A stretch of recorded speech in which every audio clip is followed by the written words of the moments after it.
Hello, listeners, followers, and for the first time ever, chat. Thank you for joining us for this special live stream show celebrating International Podcast Day, which is actually happening September 30th. We're your hosts for today's show, which we have very cleverly titled, Let's Talk About Ancient History Fangirl, Myths We Dig, Baby. From Movies We Dig, I'm Christy Vogler. I'm Elijah Fleming. And I'm Colin McCormick. And we also have three special guests joining us today. We have Genn McMenemy and Jenny Williamson from Ancient History Fangirls, and last but not least, the lovely Liv Albert from Let's Talk About Myths, Baby.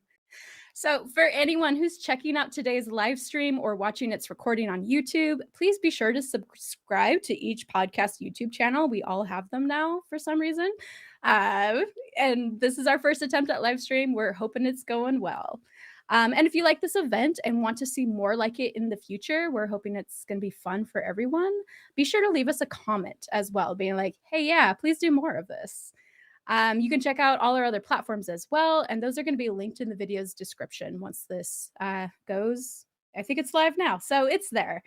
We have a really fun show planned for you all today, which will include a Q&A session, a trivia game, and finally a live read-through from Euripides Bacchae. Due to some time constraints, we're condensing things down to just be 2 hours long instead of 4. We've already got drinks in hand, so how about we all say cheers to our first crossover event. Yassa. I know. Take a drink. Enjoy. I might need more of that. I've doubled mine. Does everyone want to just say what drink they've made up? And then Jenny is going to be our judge of how well they turned out. I think Liv wins just by that glass alone, but... Well, let's start. This is the Apollo Spritz, though I've already drank half of it. I'll have another one later. And it just happened to be that these are the only glasses I hadn't packed. So I think Dionysus was living through me in the moment. Yes. Awesome. So Colin, what did you? Oh, Jen, yeah, go. Not me, any fancy drink, but I did buy fancy bottled wine. It's one of my favorites. Such a gorgeous bottle. Just because I'm a little short on time, but my favorite of those drinks is, I think it's called Ariadne's Naxian Escape. Hell yeah, that one's Jenn's actually. We named it and created it for her. She is uncredited on that cocktail for sure. I mean, my favorite thing is the Appletini of Discord. I just think you named that one fully. Like, that's a complete uncredited, but I'm happy to credit you. Not the books are not, but I am. I'm fine with that. I was gonna say Lynn is having a Song of the Muses, and that is my personal favorite for a whiskey one. Good. That one's really good. I had that one once, but it was hard to find. It was weirdly hard to find blackberries, which anecdotally I'll say is hilarious because in my city, blackberries grow wild. They're literally on every corner. We call them street fruit. And they are. I do mean me, but I call them street fruit. You can stop on the highway, pick some blackberries, get a snack. Anyway, sorry. And a nice smoky flavor from the exhaust. Oh, exactly. Maybe the forest fires. We're doing great. It tastes grilled. It's awesome. Yeah. All right, Colin, lay it on us. What do you got? I'm doing a La Bouze of a Hercules or Heracles, and she's a whiskey and Cis and Benedictine. It's very like kind of bittery, which seems appropriate. But it's supposed to be strong too, so I respect that. I literally, I'm on my second and a half, basically. I got here early and just sipped the whole one down while I was waiting for people to trickle into the chat. As one does. Well, I have to say, just because I realize now I'm gonna comment on all of them if I have something from having written it. But the La Bouze of Heracles was one where I think I was just like coming up with a bunch of titles, and then I gave to the mixologist on the book. I literally gave her just like the titles and then like a really simple premise. Mm-hmm. So I think for that one, I was like, it just needs to be like strong and kind of ridiculous, like Heracles. And making it was a labor in and of itself. So yes, La Bouze, indeed, yeah. How about I have the Thracian God right here. Hell yes. Which I'm very pleased with. It is bourbon, Amaro, and something herbal. Yeah, it is kind of like a bourbon martini almost. It and looks I'm beautiful. really into it. Yeah, go Aries. I've not actually heard of someone making that one other than the mixologist yet.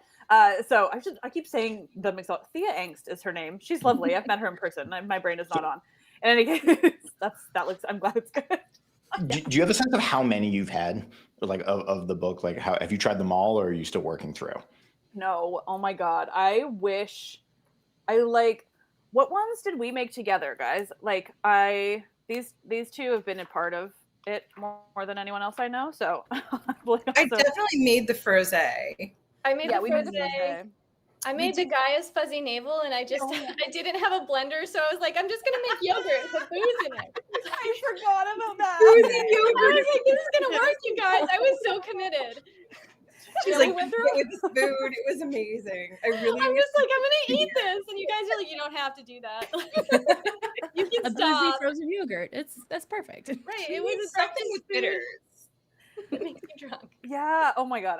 That's so funny. I forgot about that. Yeah. We went through a whole like series of trying to make some together, like together being over Zoom, the four of us, and like on like Genn still like in the UK, and like that's right. It was wild. Yeah. But yeah. So like we made those two. And then sorry, I pulled it up. Oh yeah. I'm gonna refer. I happen to have a pile of them next to me. Hell yeah. I've made. Oh my god, going on. Bright Eyed Athena, which was quite good. I don't love floral all that much, so it's not one I've made a lot. I've made the Apollo Spritz. That's what I have now. I really want to make the Hot Hephaestus. I forget what the ingredients were that I was having trouble with. I've made the Earth Shaker, which was really good because I love mezcal, and so it was like all smoky like that. I have made Gaia's Fuzzy Navel, the Song of the Muses, so good. Tequila Helios, I think that one's fairly easy, so I would have made it. I'm most proud of the pun in Thala Sea Breeze, and there's not a lot of people who get it, and so thank you. That was one of my favorite puns. Rosy Fingered Dawn is so good. It's so tasty. I think I have to comment that the Prometheus's liver is hilarious. I think that's one of the funniest things I've ever done. Especially if you're watching Chaos, where you got to see a lot of Prometheus getting his liver eaten. So. And this one, no booze. It's the only one in the whole book without booze. The Bellini K is funny. Sorry. I sent that to Colin because he asked for like a non-alcoholic cocktail one time. I'm like, let me pull up my lovely myth book.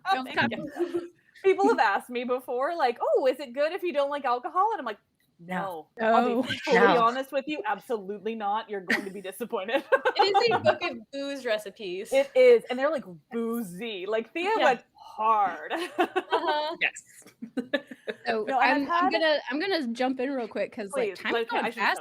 Keep it honest, Christy. Yeah, I'm trying. I have a schedule, and I still have to be type A right now. Apparently. No, God damn it, we're sticking to it. I know. I wonder what everyone else just had too. So made the Odysseus's Wine Dark Sea, and I think I substitute like I have a lavender lemon simple syrup, and then orange honey and lemon juice that I added to it. Super simple, really good. I couldn't find a lavender sprig because plant. Because plant. Because plant. Yeah. And then Jenny, do you want to tell us your favorite real quick too? My favorite of Liv's beautiful cocktails. So my go-to is always the Apollo Spritz. And the reason for that is it's super easy to make, easy to find the ingredients. It is delicious. I can drink like 4 of those and not realize I drank that much. But it is also strong depending on how I make it. That is my favorite one. I'm also quite fond of the muddled mayonnaise. If I want to put a little more work into that. And it's just so delicious and fruity and looks like maybe I ripped apart an animal and put that in there. Yes. That's the point. Yeah. But it tastes good. You really deserved it, you know. Yeah. I worked hard. Okay. I ripped that deer limb from limb myself. It's going to become relevant later. Exactly. We're all drinking the muddled mayonnaise. Foreshadowing. Yeah. Well, now that we all have our drinks in hand, I say we let the symposium begin and we get to some listener questions. So one thing you may all be wondering is, why did we decide to hold this event for International Podcast Day? Because it's super random. Who knew there was one until Christy felt eager to look it up. So perhaps one of the coolest things about podcasting is the friends we make along the way, as Lige likes to say on our podcast. Yeah. And It's the real podcast. yeah. And I gotta say, like, I think the coolest thing about podcasting is literally all of the amazing people we get to talk to that I never would have reached out or crossed paths with before. So this is really kind of a celebration of that, of like other people we've gotten to meet, got to build friendships with, even though very few of us have ever met in person in real life, I think, or at least like across our own podcast. So that's really cool. The other thing is it's all about building community, interested in learning not just about the past, but also the ways our stories about the past impact our lives today. Each of our podcasts have endeavored to do that. So be sure to check out episodes like Ancient History's Fangirl, 3-part series on the threat of Project 2025. I actually really liked that series.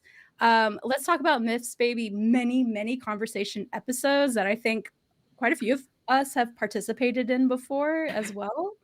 And for movies we dig, we had fun this summer going back to some 21st century classics, of Troy, 300, and Alexander, with guests that we hadn't had a chance to talk to before.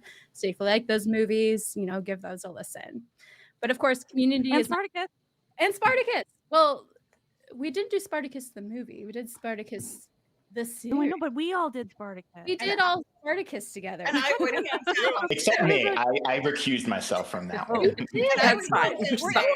Right. There is no that I was question on, mark right? underneath or next to Spartacus if it's a classic or not. It is a classic. It is glorious. It is. Yes. It is. It is a glorious, beautiful mess, and I love it. The House of Usher continues to terrify me. Oh no, I Right. Lucy Lawless is coming back though for it. It feels like a threat. Like the studio is like pointing a gun at people, and it's like, I'm gonna make it. I swear I'm gonna do it. And we have to like talk them down. Like, no, put the the most script down. problematic character and bring them back. Well, if you're gonna forget someone was dead, there are so many people you could resurrect. Yeah. You were gonna forget someone was dead. I mean, Gannicus, the house Gannicus. of Gannicus. Gannicus. Third Gannicus. Final season. He is risen. Gannicus is risen. Exactly. Can I just quickly say, I Funny changed if my he was like also a Christ figure, just not that Christ figure. I changed my microphone, and I might have done it riskily, but I'm assuming everyone can still hear me. I just had to say that in case something's wrong. I will try to fix it. Yes. We can hear you, and Andy's gonna kick in the door, be like, "What's going on?" Right. What's Well, going that's his on?" monitoring. I realized it was not picking up my professional microphone, so I should do that. Yeah. That's okay. He's playing the new Zelda game while monitoring us, so hopefully he's having a good time. He says we're all good, so it's all good. So we have time for a couple of listener questions, which you've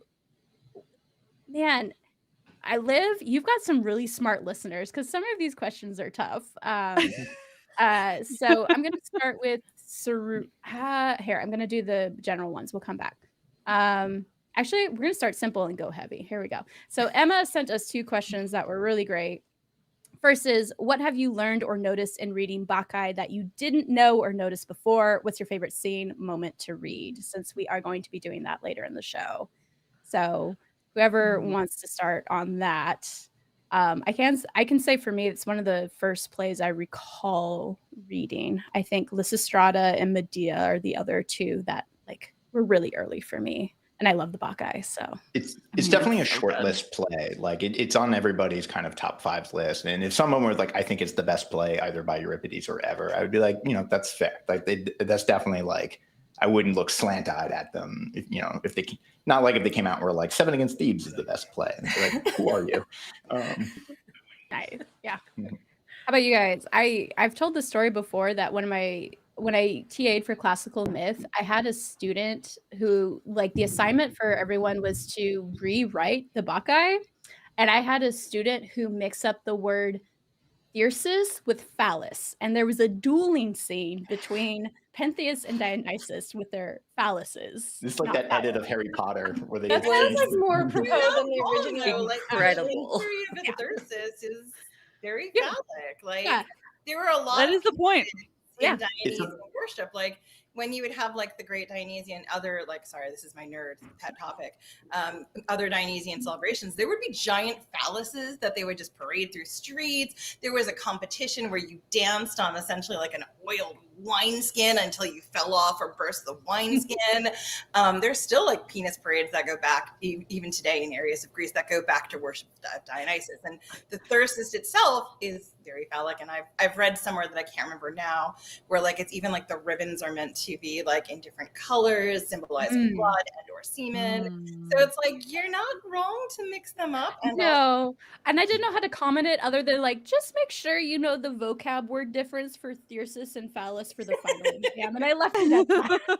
Yeah, like that's quite, you know, like kind of, it's true to the intention, I would say. Yeah.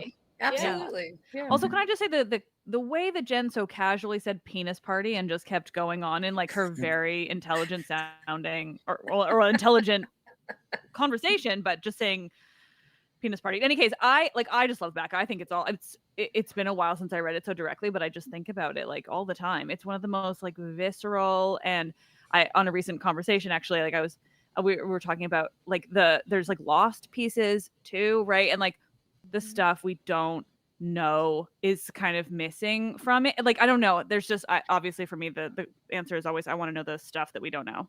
Yeah, It's not super helpful. Yeah. No, I love my students when they read the Bacchae and they kind of like, you know, you have an image of who Dionysus is as like kind of a fluffy, fun party god if you're like an undergraduate. And then you read the Bacchae and you're like, oh shit. Yeah. So I When really I do a lecture on the Bacchae, like at least I've done one once a semester for the last couple of years, and my like boilerplate image is usually Dr. Frankenfurter, and that's like kind of where I start of like this is kind of the energy of like where we need to be, our heads need to be at to think about this character. Yes, absolutely. Yeah. I would say But Dr. also that Frankenfurter- reference is now becoming kind of lost on a lot of my students. That I have to like explain Rocky Horror is like a whole other thing. Oh God, no, that's tragic. getting old's fun. Honestly, for me, the Bacchae was one of the first, and I'd read this well after like college, university. One of the first plays that I had read that was like, I read all the worthy plays. So like my big introductions were like Antigone and the Trojan Women and like these really Medea, really heavy plays. So when I got to the Bacchae, I was like, oh, we could be heavy and fun. That's Euripides, baby. Yeah, textbook late Euripides. Yeah.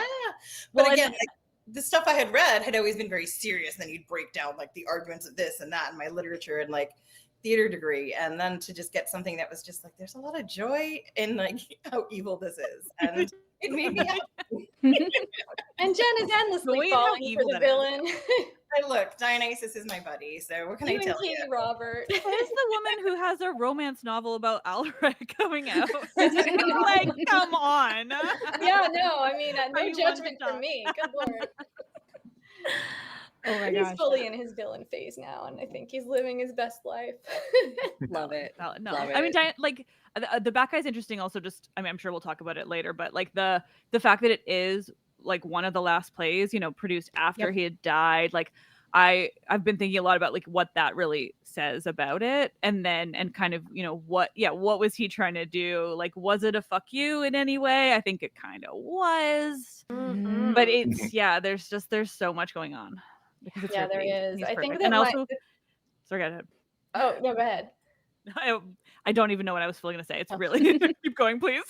I think that what delights me so much about the Bacchae, which I swear to God I have read prior to now, but it was a while ago. But what delighted me so much about that play is like how weird about gender Pentheus is. He's like, what are these women doing? What are they doing? You mean to go see them in the woods? I have to dress as a woman? Oh dear. I was thinking about like if we do a read through later, I'm like, do I have to like do a Ben Shapiro impersonation? And like, can I do that? Like, because like that's kind of the energy, right? It's like I'm really, really fixated on like women's chastity in a way that is like kind of suspect. Yes. I'm like very excited about getting to wear a dress, but like trying to hold it in. Well, and we're doing Emma Polly's translation, who they work really hard to play with gender in their version of it, and Yep. like they make a point that when Pentheus comes out dressed as a woman, you don't play that for comedy because that is kind of the trope we do of like cross-dressing in Hollywood, and we kind of need to remember it is a tragedy, and this is very serious about like what's about to take place, and so I really appreciate that because I remember being taught the Bacchae the first time I read it, like to read that as comedy, and it's like that's probably not or even like when like Tiresias and Cadmus come out and they're like kind of in the Bacchae get up. Like I remember when I was in grad school, a professor who was visiting for like a talk was kind of going on, but like no, that's like not as like it could be funny, it could be jokey, it could not, but like this is like there's something very dark and like sinister kind of that it's alluding to. But yeah, there's so much happening in that, just that it like they're cousins, that Dionysus has like been, I mean, I remember, and I should say like there's a conversation episode for this. I spoke with Emma Pauley years ago, but like it sticks in my head forever because their translation is, well, I feel like I haven't even read the whole thing before now, so I'm very excited, but like just having spoken with Emma was so great because I just remember us talking about exactly what you guys have just said, but that the playing with that gender, and then the way it's not, it's horrifying and interesting, and there's just kind of so much happening in those moments that like I actually like, I'm having a recovered little memory from that conversation because there's this moment in the play, it's kind of like the turning point, and there's just one line, and it's just like the sound right, it's like just an alpha. And I think Emma was talking about all the different ways it has been translated and how specifically they translated as fuck.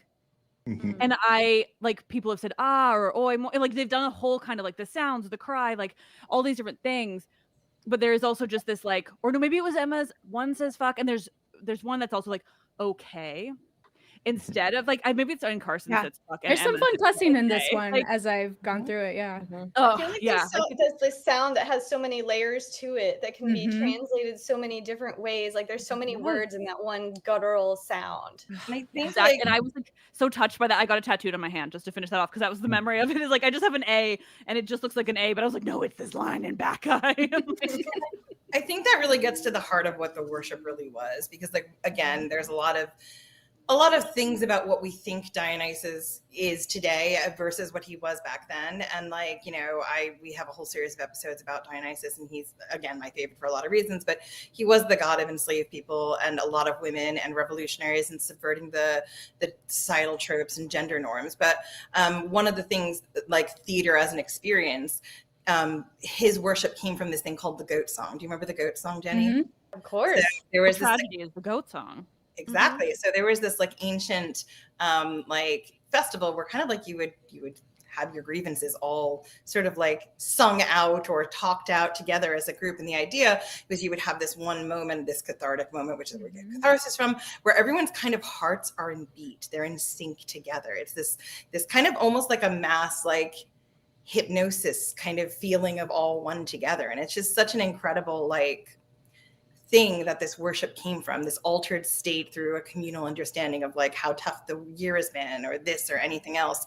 And I think like we lose that a lot because of what theater has come down to mean to us in the modern age. And particularly a lot of that is the sensibilities of like, you know, Edwardians, Victorians, and people who are like, theater is for like those people. And it's like, but actually a real community bonding moment of like how we deal with the loss and the joy of an entire year. It wasn't just about entertainment, although there is entertainment. Yeah.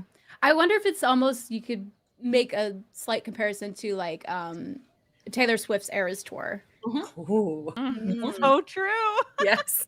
Which is a performance, but it's such a built It's about community. a communal experience about right. There's sort of there's a two-way street going on between performer and audience. That is like the whole magic of that tour. Yeah, absolutely. That's all right. I'm breaking in with another question because I know we're all nerds and we'll keep going on this forever. I mean, this is what I do. So entire this is conversation. from and M, thank you for that question. They're also in our chat, so thank you so much for sending that in. Wardell Mitchell, this question is for all of us, coming from him. Known that women in myths have very little to no agency of their own, nonetheless perpetuating the kidnappings, even in retellings, friend of mine Helen and Persephone, deprives them even further of the side story. What are your thoughts on allowing them to be represented truly, madly, deeply in love as a means to give them a choice, which is unlikely, but still, to make questionable or even foolish decisions? Stupid choices for love are still better than having no say in the matter, right? Question mark. And I think I will open really quick because what this brought to mind was, again, we just covered Chaos, which was delightful. If you have not seen it on Netflix, I have you should. one more episode left, and I don't want to see it because I know what's going to happen. And everyone who knows me from my podcast knows I'm a massive Dionysus fan. I'm working on a novel about him, and I'm just like, I know what's going to happen. But anyway, yes, it is delightful. Everyone should watch it, and then we should all talk about it at some point in time. We should for sure. Yeah, I won't give the bad spoiler away, but I will mention that there is a side conversation between Persephone and Hera. And Persephone is just like taking a moment to be like, dude, why'd you make that story up about me being kidnapped and all of this? And she's like, I really actually love Hades. And it's like, I think she also says what? And the pomegranate? I'm allergic. Like, come on. And so I thought that was a really interesting take of, I think Blood of Zeus did something similar where like it was actually a rumor that she'd been kidnapped that was done for political reasons outside of Persephone and Hades' control. So I think that's an interesting take to think about as well, where like Persephone is actually very much in love, and in Chaos she's kind of like a 10 to old Hades, maybe a 6 on the Olympian hotness scale. Yeah, and you're throwing shade at David Thewlis that I don't know if I'm going to stand here. And... I'm sorry. No, that's offensive. I haven't seen it, but I don't like shade on him. I'm sorry. I'm a fan, but he definitely plays the part as a very old, like suffering kind of guy. Whereas Jeff Goldblum's Zeus does not come off, and they're probably contemporary in age, I would imagine, or maybe one's a little younger. But his Zeus is much more like vibrant, and there's a reason for that. But I was going to say there are a lot of like contemporary authors writing in that vein. Like there's B. Fitzgerald, who wrote Girl Goddess Queen, where like the tagline of that is I wasn't kidnapped, I jumped. You know, I was out.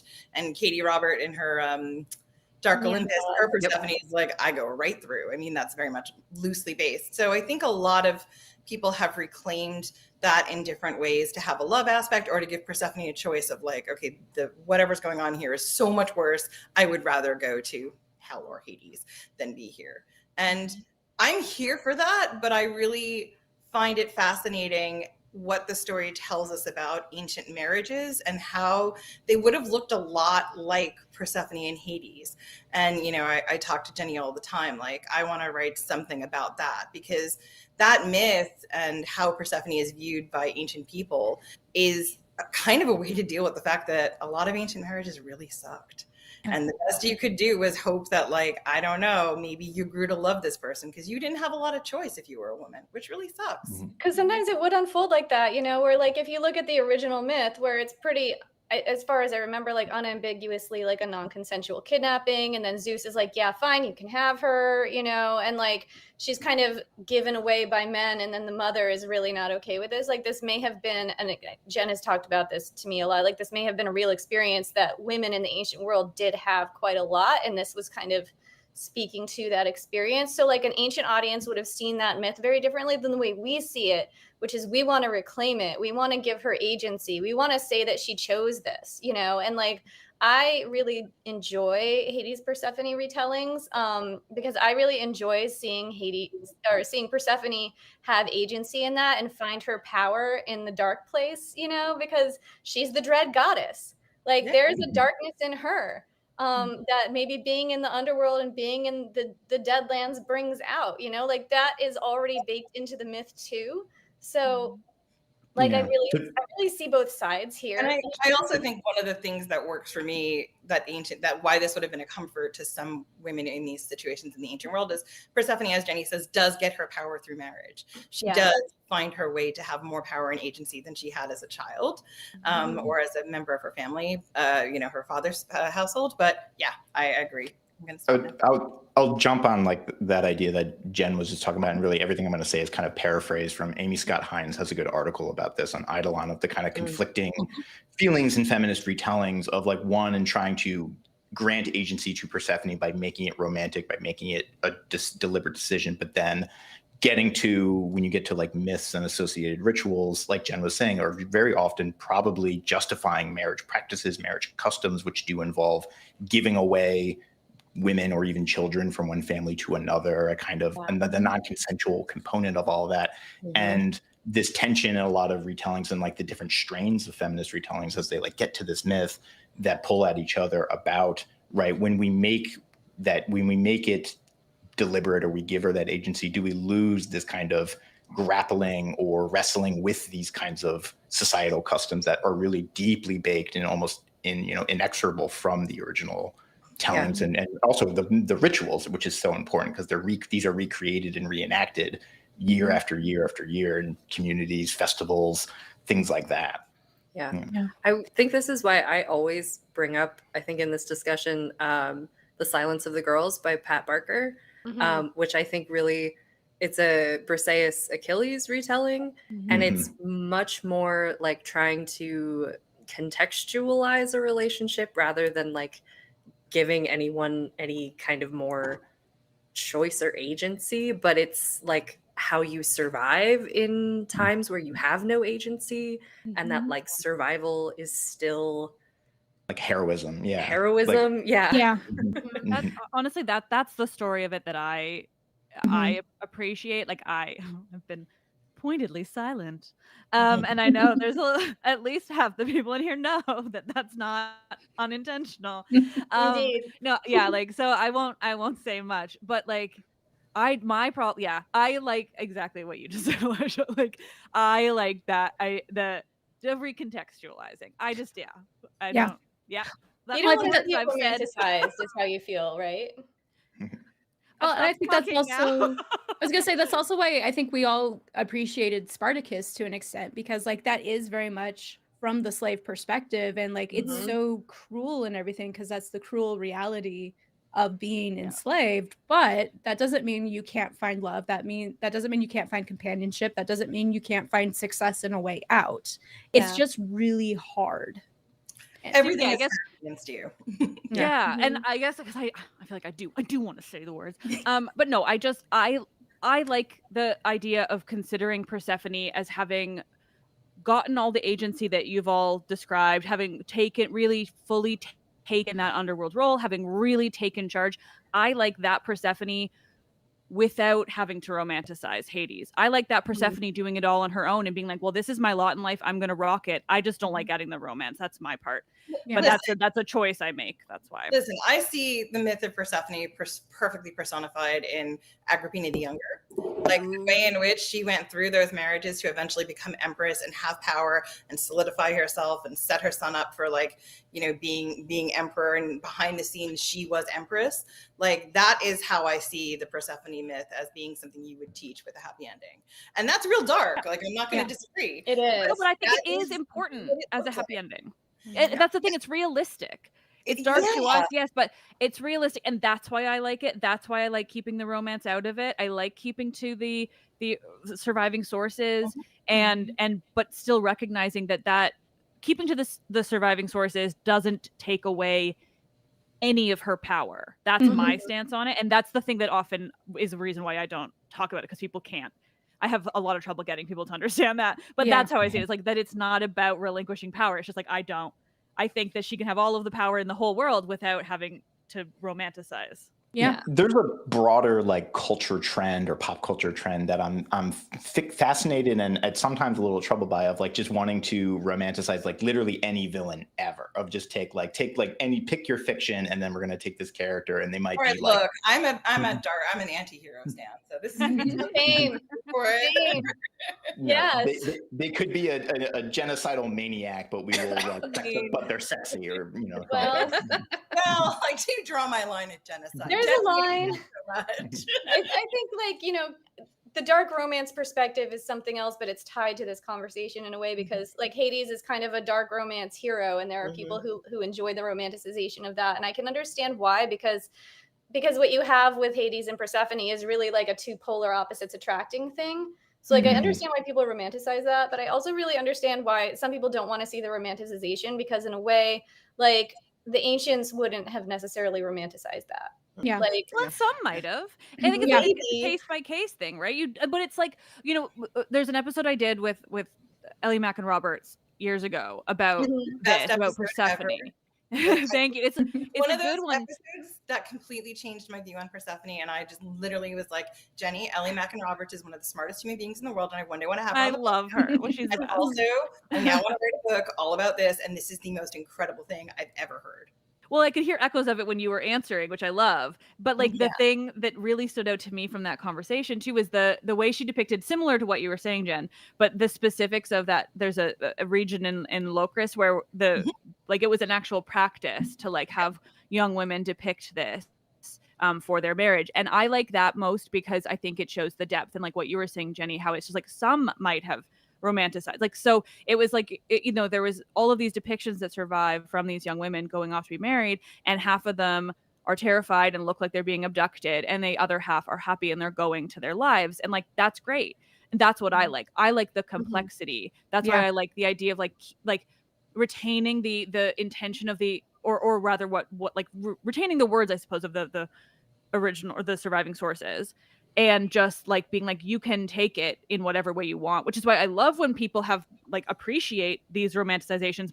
The only reason I ever have this problem with Persephone is because there is an enormous group of people who will not let me feel otherwise.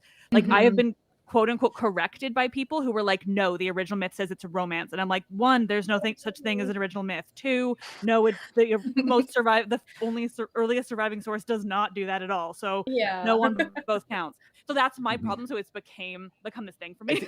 But I think it's very much unequivocally not a romance in the earliest. Well, that's like Hesiod or something. Like it's not romantic in that sort. It's the Homeric hymn, There's a part of the Homeric do your thought, and I'm moving on to the next question. Yeah, of course. We're like basically like kind of towards the end of the Homeric hymn, Hades makes his case where he's like, you know, being married to the Lord of the Underworld is like not so bad. It comes with perks X, Y, and Z, and like you'll be very powerful and well respected, and anyone who talks shit about you will be punished and things like that. And I think everything we're saying kind of comes back to like, how do you feel about that sort of pitch of like, yes, I can make my peace with this, or like this is like a hostage situation or something like that. And ancient world marriages were frequently a hostage situation. I feel good with Hades making a pitch and Persephone getting to decide. That's not necessarily how it would have been interpreted in the ancient world. I wrote an introduction for a book recently, and Jenny was like, "Can you please dial this down? Like, this very light book that is not about this having this really dark undertone." And I was like, "Okay, I guess I will, but I don't want to." Is it the project I know about? Yeah, Jenny had to like really so funny. So much project. This is going to be funnier when people know what you're talking about. Secret project. Secret and exciting. And it makes it funnier. Secret project. I was just going to add on, if Hesiod's to be believed, marriage wasn't great for men either. So I wouldn't take Hesiod's word on there are fucking very anything, different reasons. but- for very different reasons. But still, it's like, why does this institution exist if no one likes Hesiod's it? the same guy who says that women are just out to steal the grain from your barn, and like that seems to be the beginning and end of his thought on women. After it, like your life will be miserable with a woman, it'll be miserable without. So fuck you. Like that's really like the entirety of that section. His misogyny is to the point where I just kind of want to be like, dude, what happened? Like, who hurt you? Really? What's going Who on? hurt you? And if you're saying that about someone in the ancient world, there's a problem. There's a baseline level of misogyny. Yeah, even like relatively, he really kind of seems like, bro, like take it back. All right, you guys, I'm going to throw out one more question because we're already 50 minutes into it, so we'll kind of figure out what we want to do next. But this one comes from Serena. Live on Myths Baby has been making excellent points about Euripides and the politics of war, and the politics war of then and today. So I've come to think that, like the ancient Athenian tragedians, we are using myths in retelling largely labeled feminist, but especially centering the woman involved in the Trojan War in much the same ways they did. Do you think this is true or just a huge coincidence? So I think this is kind of a retellings question of like, you know, when we're revisiting these stories, are we doing similar things as Euripides and the other tragedians were doing? I think I think so. it depends on the story, but yeah. Yeah, I think the Trojan women in particular was written by Euripides as like if I remember my research correctly, as like a sort of knee-jerk reaction to this thing called the Melian Siege. Yeah. Mhm. And like what happened was this was a really horrible siege that happened. I think it was in Milos. Athens was involved, and people were treated. No, Athens like essentially decimated the entire island. I just want to catch the word involved. Athens just like Thank took you out the for entire listening. island. I did this research 7 years ago, so I need No. Well, Yeah. I did it last week, so that's what. Thank you, my dear. So essentially, Athens committed some real war crimes. Like Athens committed genocide of the Melians, and then and then so Euripides wrote Trojan when Women Euripides about it. wrote the Trojan Women, he was making a direct comment on this, and he wanted it performed in that way, in which it forced the people in the audience to uncomfortably look at how their role in that siege was exactly like what happened to the women at the end of Troy. And the Trojan Women itself as a protest play has been performed over and over again to protest war, how women are treated at the end of war and things like that. So I think the reasons for staging that play and the reasons that play is so enduring is, unfortunately, we haven't changed very much in all the time that has passed. And I do think that in that play in particular, that was exactly what Euripides wanted you to do. He wanted you to shift and feel really like, ooh, I might be the bad guy here. Spoiler. To bring it back to the Bacchae, like one of the readings I tend to take on it, right, where it's like the sort of a big brain simple answer to Athenian tragedy is all about why kings are bad, but the Bacchae is kind of also slyly about why democracy is also not better, because if Pentheus is this like tyrant type figure, he's authoritarian, he's controlling, he's a king. And then Dionysus represents this kind of democratic force in that it's sort of somewhat egalitarian, or is bringing in all sectors of society. There's an element of like, this is really getting off the rails, and like this becomes dangerous and becoins like a sort of out of control mob that's going to rip apart everything that stands in front of them. And like Genn was just talking about, there were a couple of incidents in the Athenian democracy where they voted to basically do war crimes. And there's an element of like, maybe this is getting a little bit out of hand from us, and like, can we put it back in the bottle once it's out? But, yeah, because I think before the Melian, before the Melian genocide, they'd almost done the same to another.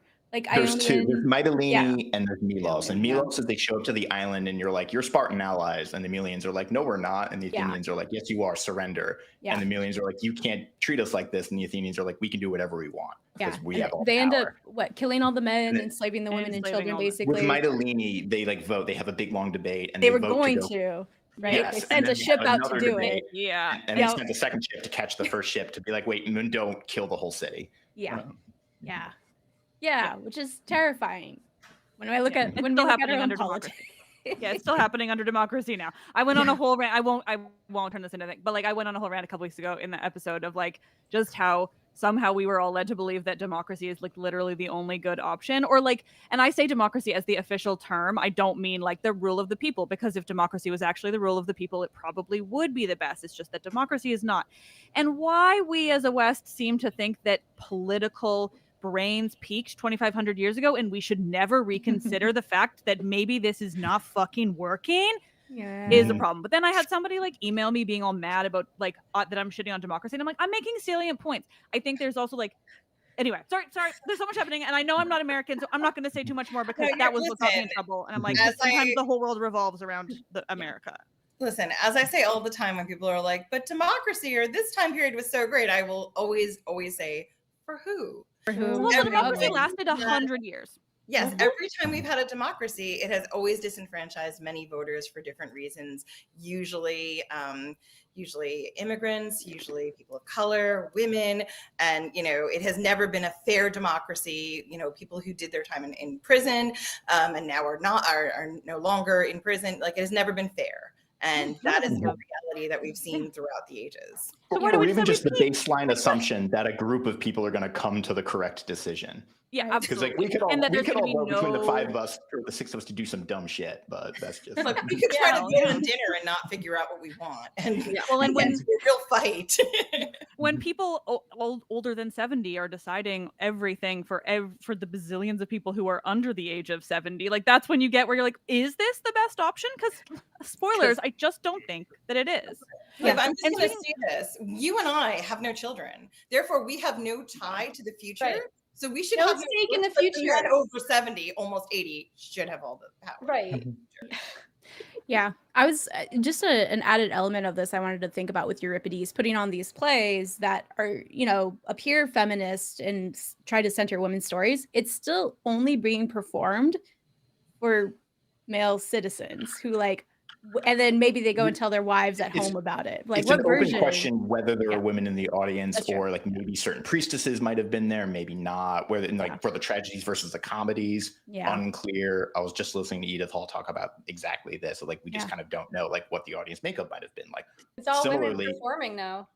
But Yeah. Or sorry, all men performing. All men, men yeah. performing. Yeah. Yeah. All men but performing. as you were saying, like the reality is there were women in that audience, but those women probably would have been enslaved sex workers, courtesans, women who were not considered actual women. So they would have been present for that. Some of them had experiences similar to what they were seeing on stage. Yeah. And it's just interesting to think, it's like, can you really have a feminist retelling if it's not intentionally being given to women or Are we getting performed to a by master's women house? or written by women? Yeah. This is a The master's term house, master's feminist tools retelling question. Yeah. It's just like these days now we use the frame feminist retelling for books that are just about women, and it's lost all meaning. Like, just because it features women primarily or was written by a woman, spoiler, does not make it feminist. So I think that's the thing that bothers me often. Yeah. Are we getting a drink at any point? Yeah. Yes, I was literally typing I was into gonna say, chat. I Where are think we we at? will wrap questions there. I'm gonna close this out for a break. Cool. I'll have to yell at Andy. Andy, break. We'll have some time. Hang on. Where's my phone? Or he's in chat. Hang on. Thank you, chat, you guys, for all your comments too. It's been really fun to watch your conversation from the side here. Okay, we're on break. We're good. All right. Yeah, go refresh and we'll decide what to do from there. What did it take to survive an ancient siege? Why was the cult of Dionysus behind so many slave revolts in ancient Rome? What's the tragic history and mythology behind Japan's most haunted ancient forest? We're Jen And Jenny from Ancient History Fangirl. Join us to explore ancient history and mythology from a fun, sometimes tipsy perspective. Find us at ancienthistoryfangirl.com or wherever you get your podcasts.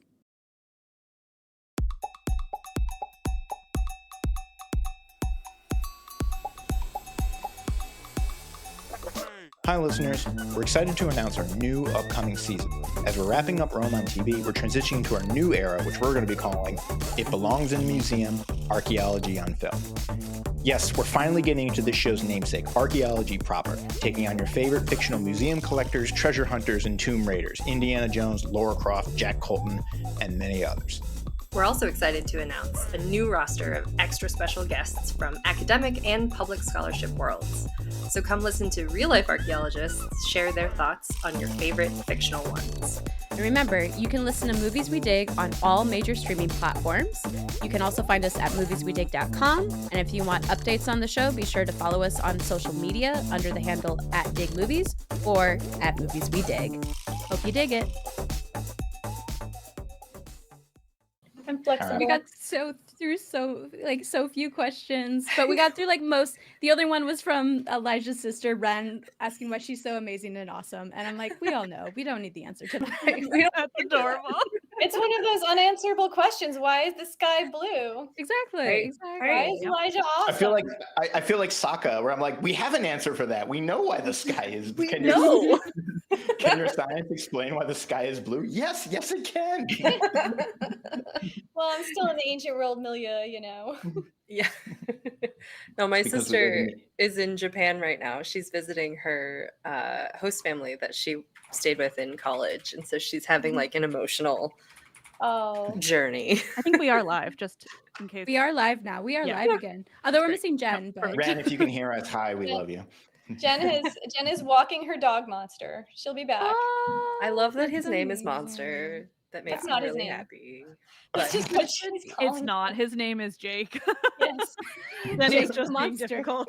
I want a dog to name him Monster now because Yeah. that sounds support that, awesome. yeah. My new kitten, well, she's not even a kitten. My new half feral 1-year-old cat is Fully named adult cat Squid. who's born children.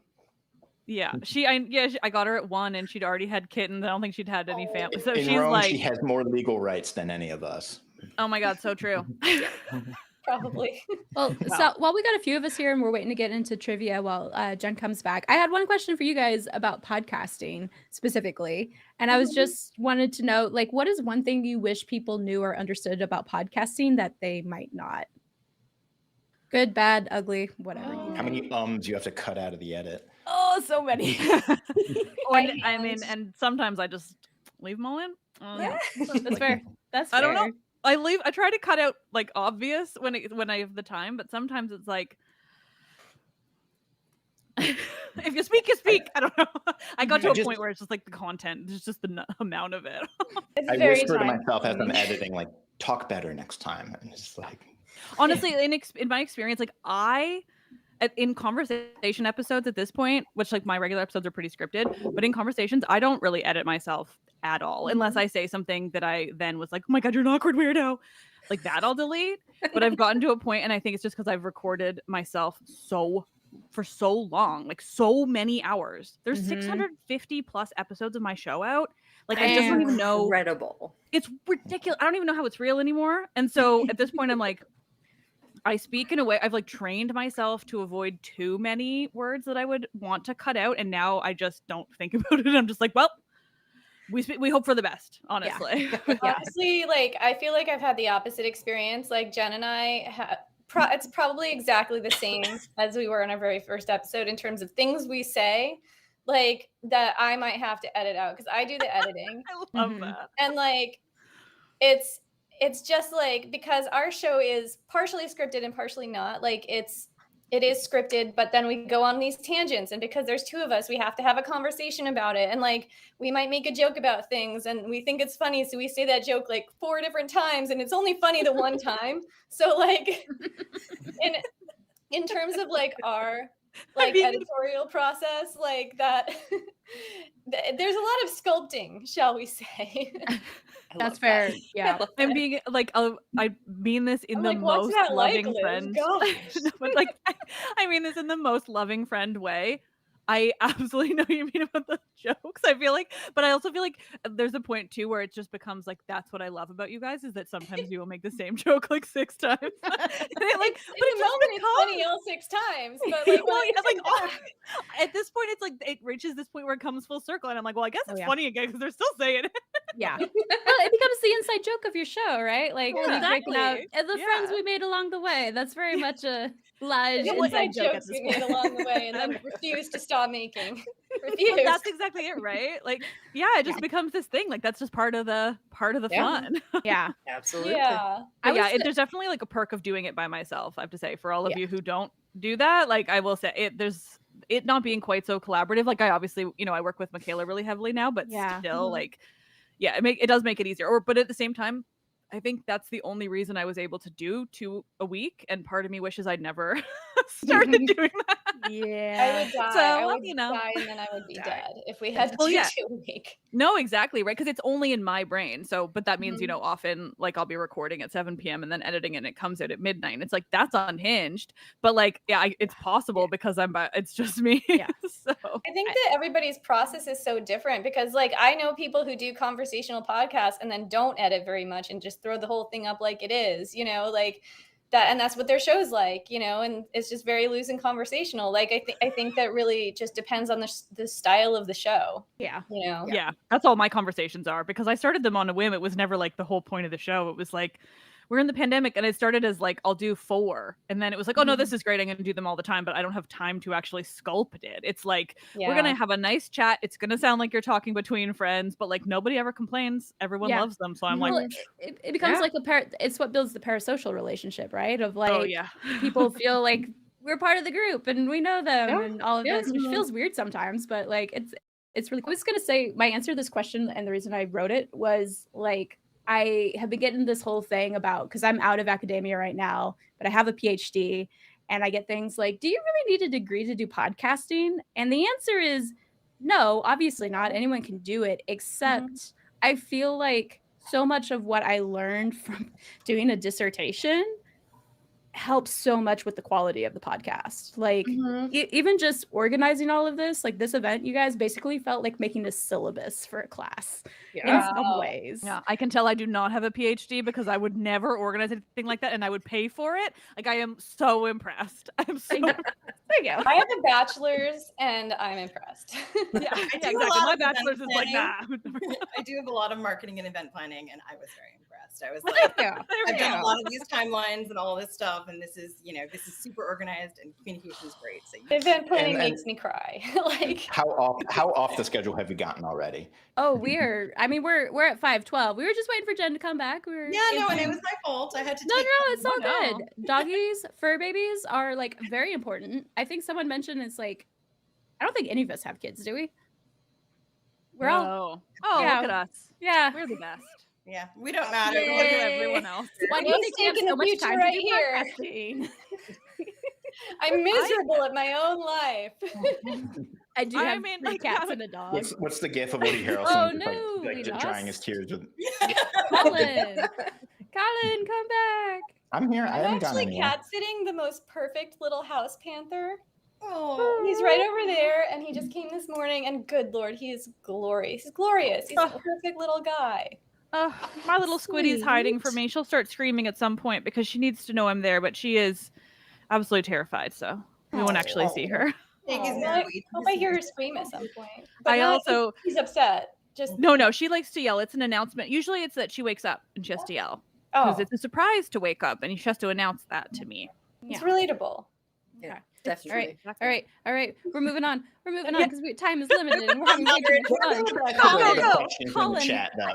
Yeah, Colin, I'm sending it over to you, please. Of course, yes. So I'm taking over for our trivia game, which the working title was the Emperor's Club, but I'm calling the Ludus Magnus.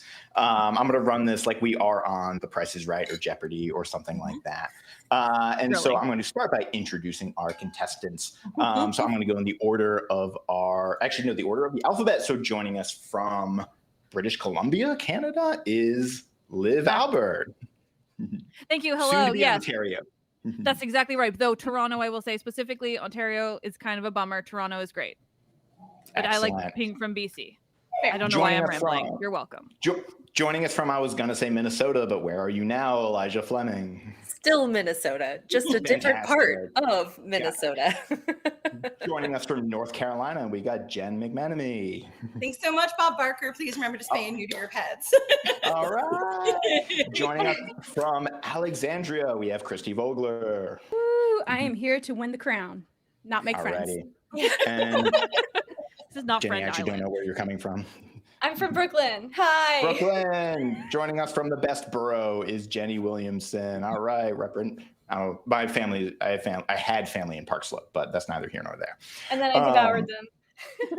Of course. So, Your family. for Fine, this it's not weird. for this game, our Came out contestants so will easily. need. Name of your sex tape. Sorry.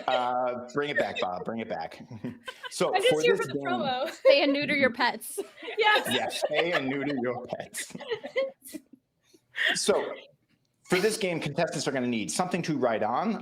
We'll all reveal our answers at the end of the round, as well as your brains and the insufferable need to be right. There will be 2, maybe 3 rounds of play. Points are going to be awarded to the winner based on the round. So winner of the round will get the points. At the end, there will be a tiebreaker and a possible chance to steal the crown.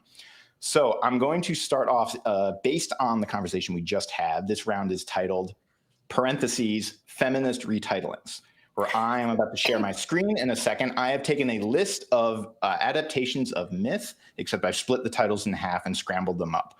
Your task will be to match the correct first half to the correct last half of the title. So for example, if you see The Fellowship, you're going to match it with Of the Rings. Make This sense? is not going to work well. I'm going to Yeah, screen we have share to, so like- you can all see it. Okay. Do we have to like buzz in? Like, how do you? No. No, like, this is going to be that we're going to just take a minute to write them down. And then Oh, once got we've it. all Oh, right, once that's we've what got we're your doing. turns. Okay. Like got it. this, and then you can give us points. Yep. No, Or I got it. Yep, Exactly. thank you. All right, so Great big I will busy here. I will screen share now. So here are the names. So in the column A, the first part of the titles are daughters, goddess, guardian, king, silence, song, and a touch. And then in column B, we've got of Achilles, of darkness, of the dead, of the girls, of Ithaca, of Sparta, and of yesterday. If you need to abbreviate or do something like that. I'm doing like number for the first column, letter for the second column. So they just have the pair that way. Alrighty. I am not doing this in any mode. I'm just going for it. It's the only way it's going to fit on my nephew's little magnet pad thing. Sure. He's going to turn 2 soon and he's small. This is small. Alrighty. Hang on. Oh yeah, give us No, time. yeah.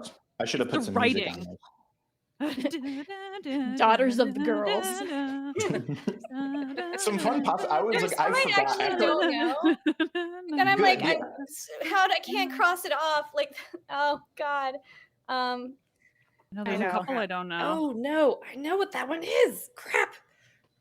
Is it Daughters of the Girls? It might be. That's the one I threw out. I felt solid about that one. My problem is that the leftover ones are also equally like questionable. Yeah.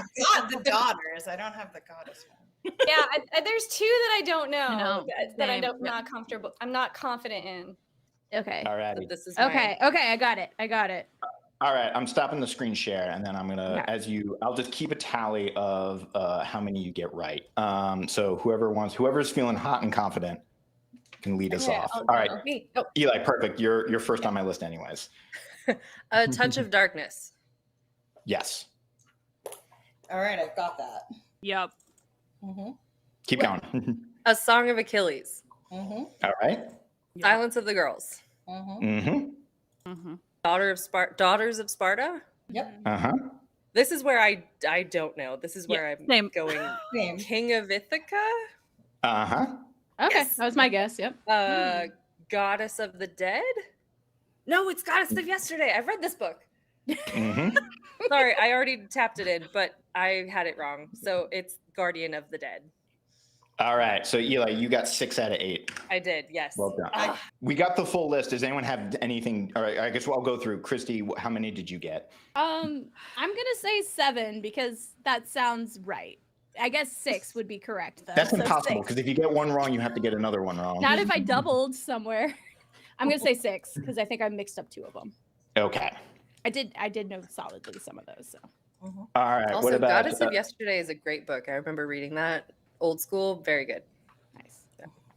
Jen? How about you? I got 6. Mm-hmm. Which ones did you miss? If out of curiosity. I missed Goddess of Yesterday and Guardian of the Dead. I just mixed them up. Mm-hmm. Jenny? I actually have to read this because I did not listen closely enough. Was busy drinking my wine. A Touch of Darkness, Daughters of Sparta. I didn't change after we started. A Touch of Darkness, Daughters of Sparta, Song of Achilles, Silence of the Girls, Guardian of the Dead, Goddess of Yesterday, King of Ithaca. That sounds all right to me, unless. Really? You got a perfect score. You got a perfect. Wow. Yeah, all right. The round's going to go to Jenny, I think, unless Liv, you also got. No. I failed on the same 3 well, I think Elijah got more than me, but I failed on the Goddess of blank, Guardian of blank, and Kings of blank. I didn't even bother writing anything. There's just scribbles, which is why I say blank. I guessed those. So yeah, well, you for the did record, well. I was one that made working on guessing them, sense. and then Yeah. So yeah, for the record, the answers are Silence of the Girls by Pat Barker, Song of Achilles by Madeline Miller, King of Ithaca by Tracy Barrett, Guardian of the Dead by Karen Healy, Goddess of Yesterday by Caroline Cooney, Daughters of Sparta by Claire Haywood, and A Touch of Darkness by Scarlett St. Clair. All right, so that's good. This round is going to go to Jenny. We're going to bring it into my next. This was originally going to be the third, but we'll do this as the second round. But this round is, I'm calling it more of a comment than a question. This is the general trivia round, where I'm going to read out some kind of factoid from ancient myth or history or something like that. And the first contestant to correct me, beginning with "I have more of a comment," is going to get the point. Okay. I don't understand, but okay. no. I'm going to say something. Can we get I'm going to say something false. I'm going to say a fact, Okay. but it's wrong. Whoever can correct me first, but you have to, a la Jeopardy, begin with "I have more of a comment" than a Okay. question, and then correctly identifies what's wrong about the thing I said. Okay. Okay. So the we're trolling academics you, in the room? basically. Got it. Yes, no, you're one-upping me, right? Like Gotcha. I gave a I love it. paper I love and it. I love it. I'm Inviting wrong. the trolling. Yes, exactly. So this first category is going to be from, let me, We just supposed to jump in and interrupt you? Like, Yeah. I have, Yep. okay, great. 'cause Oh I'm god. gonna be Okay, I don't need obnoxious. my I'm just little checking in. little I know this is gonna be sideboard. really Okay. hard. But you got to use the key phrase. Yeah. That's the passcode. So our first question is from, or our first factoid is from mythology. The first and most famous literary account of the Trojan horse actually comes from the Roman poet Virgil, whose Aeneid details how the Greek soldiers I have sign more on of a comment than a question. Yeah. And then it left my brain. Because your phrase was designed to trick us, and as soon as I said those words, because then I got less confident. I have more of a comment than a question. It's Homer's Odyssey / also we have earlier depictions on pottery. Great. That is correct, Kristen. Yeah. Well, Virgil's is I know arguably the it's most wrong, but I was like, where was it? Yeah, Virgil's is arguably the most famous, but it isn't the first. It gets a shout out in the Odyssey. It's featured heavily in lost epics that we have fragments and epitomes of, but not the first. Maybe the most famous. All right, that's point to Christy. Marking that I down. told you I'm not here to make friends. All right. Well, our next category is film. Famous in film history for breaking the blacklist in Hollywood, Stanley Kubrick's 1960 film Spartacus was also the on-screen debut of a young Welsh actor named Anthony Hopkins, who played the role of one of Crassus's slaves. I have more of a comment than a question. I think that Anthony Hopkins actually did a voiceover for something and wasn't in that film. Yes, that is exactly it. He wasn't in the film. He did the voiceover for Crassus, talking like essentially there was a line that was censored and cut about like, I don't know, something that referred to Crassus liking both boys and girls that they cut. Yeah, it's an oyster snails. He's talking to. Oh, is it the oyster scene? Yeah, do you like it's like, oysters or snails? And he's like, I like both. I like both. I like both oysters and snails. Yes. Discreet did it better with the wine analogy, just saying. Yeah, so that way it was because somebody knew Anthony Hopkins did a killer Laurence Olivier impersonation, and they tapped him for that voiceover. Hopkins is, for those curious, his first film debut was in 1967's The White Bus. His first major film role was the next year in '68 for The Lion in Winter, but he wasn't in the original film. Sexy. Yes, so that's a point for Jen. All right. Our next category. Girl for the win. Yeah. Our next category is U.S. cities. Don't worry, Liv. I got. I'm no, it's okay. We are forced to know a lot by being Canadian. The high concentration of colleges and universities led educator Philip Lindsley to dub Atlanta, Georgia, quote, the Athens of the South. I have more of a comment than a question. Because Athens is like 25 miles to the east of Atlanta. Isn't there an Athens? It's not. It's not Athens, Georgia. I have more of a comment than a question. I believe it's Athens, Ohio, because there's I'm more of a comment than a question. I think he meant to say Sparta of Alabama. I don't know. There's a Sparta everywhere. I have more of a comment than a question. I think he meant to say Iowa City, Iowa. Of course. Definitely. Yes. Both in the South and both Athens. Yeah. Was it a Nashville reference? That's all I've got is that Parthenon there. It was Liv. I have more of a comment than a question. Yeah. Way to go, the Canadian gets actually, right. it's a reference to that.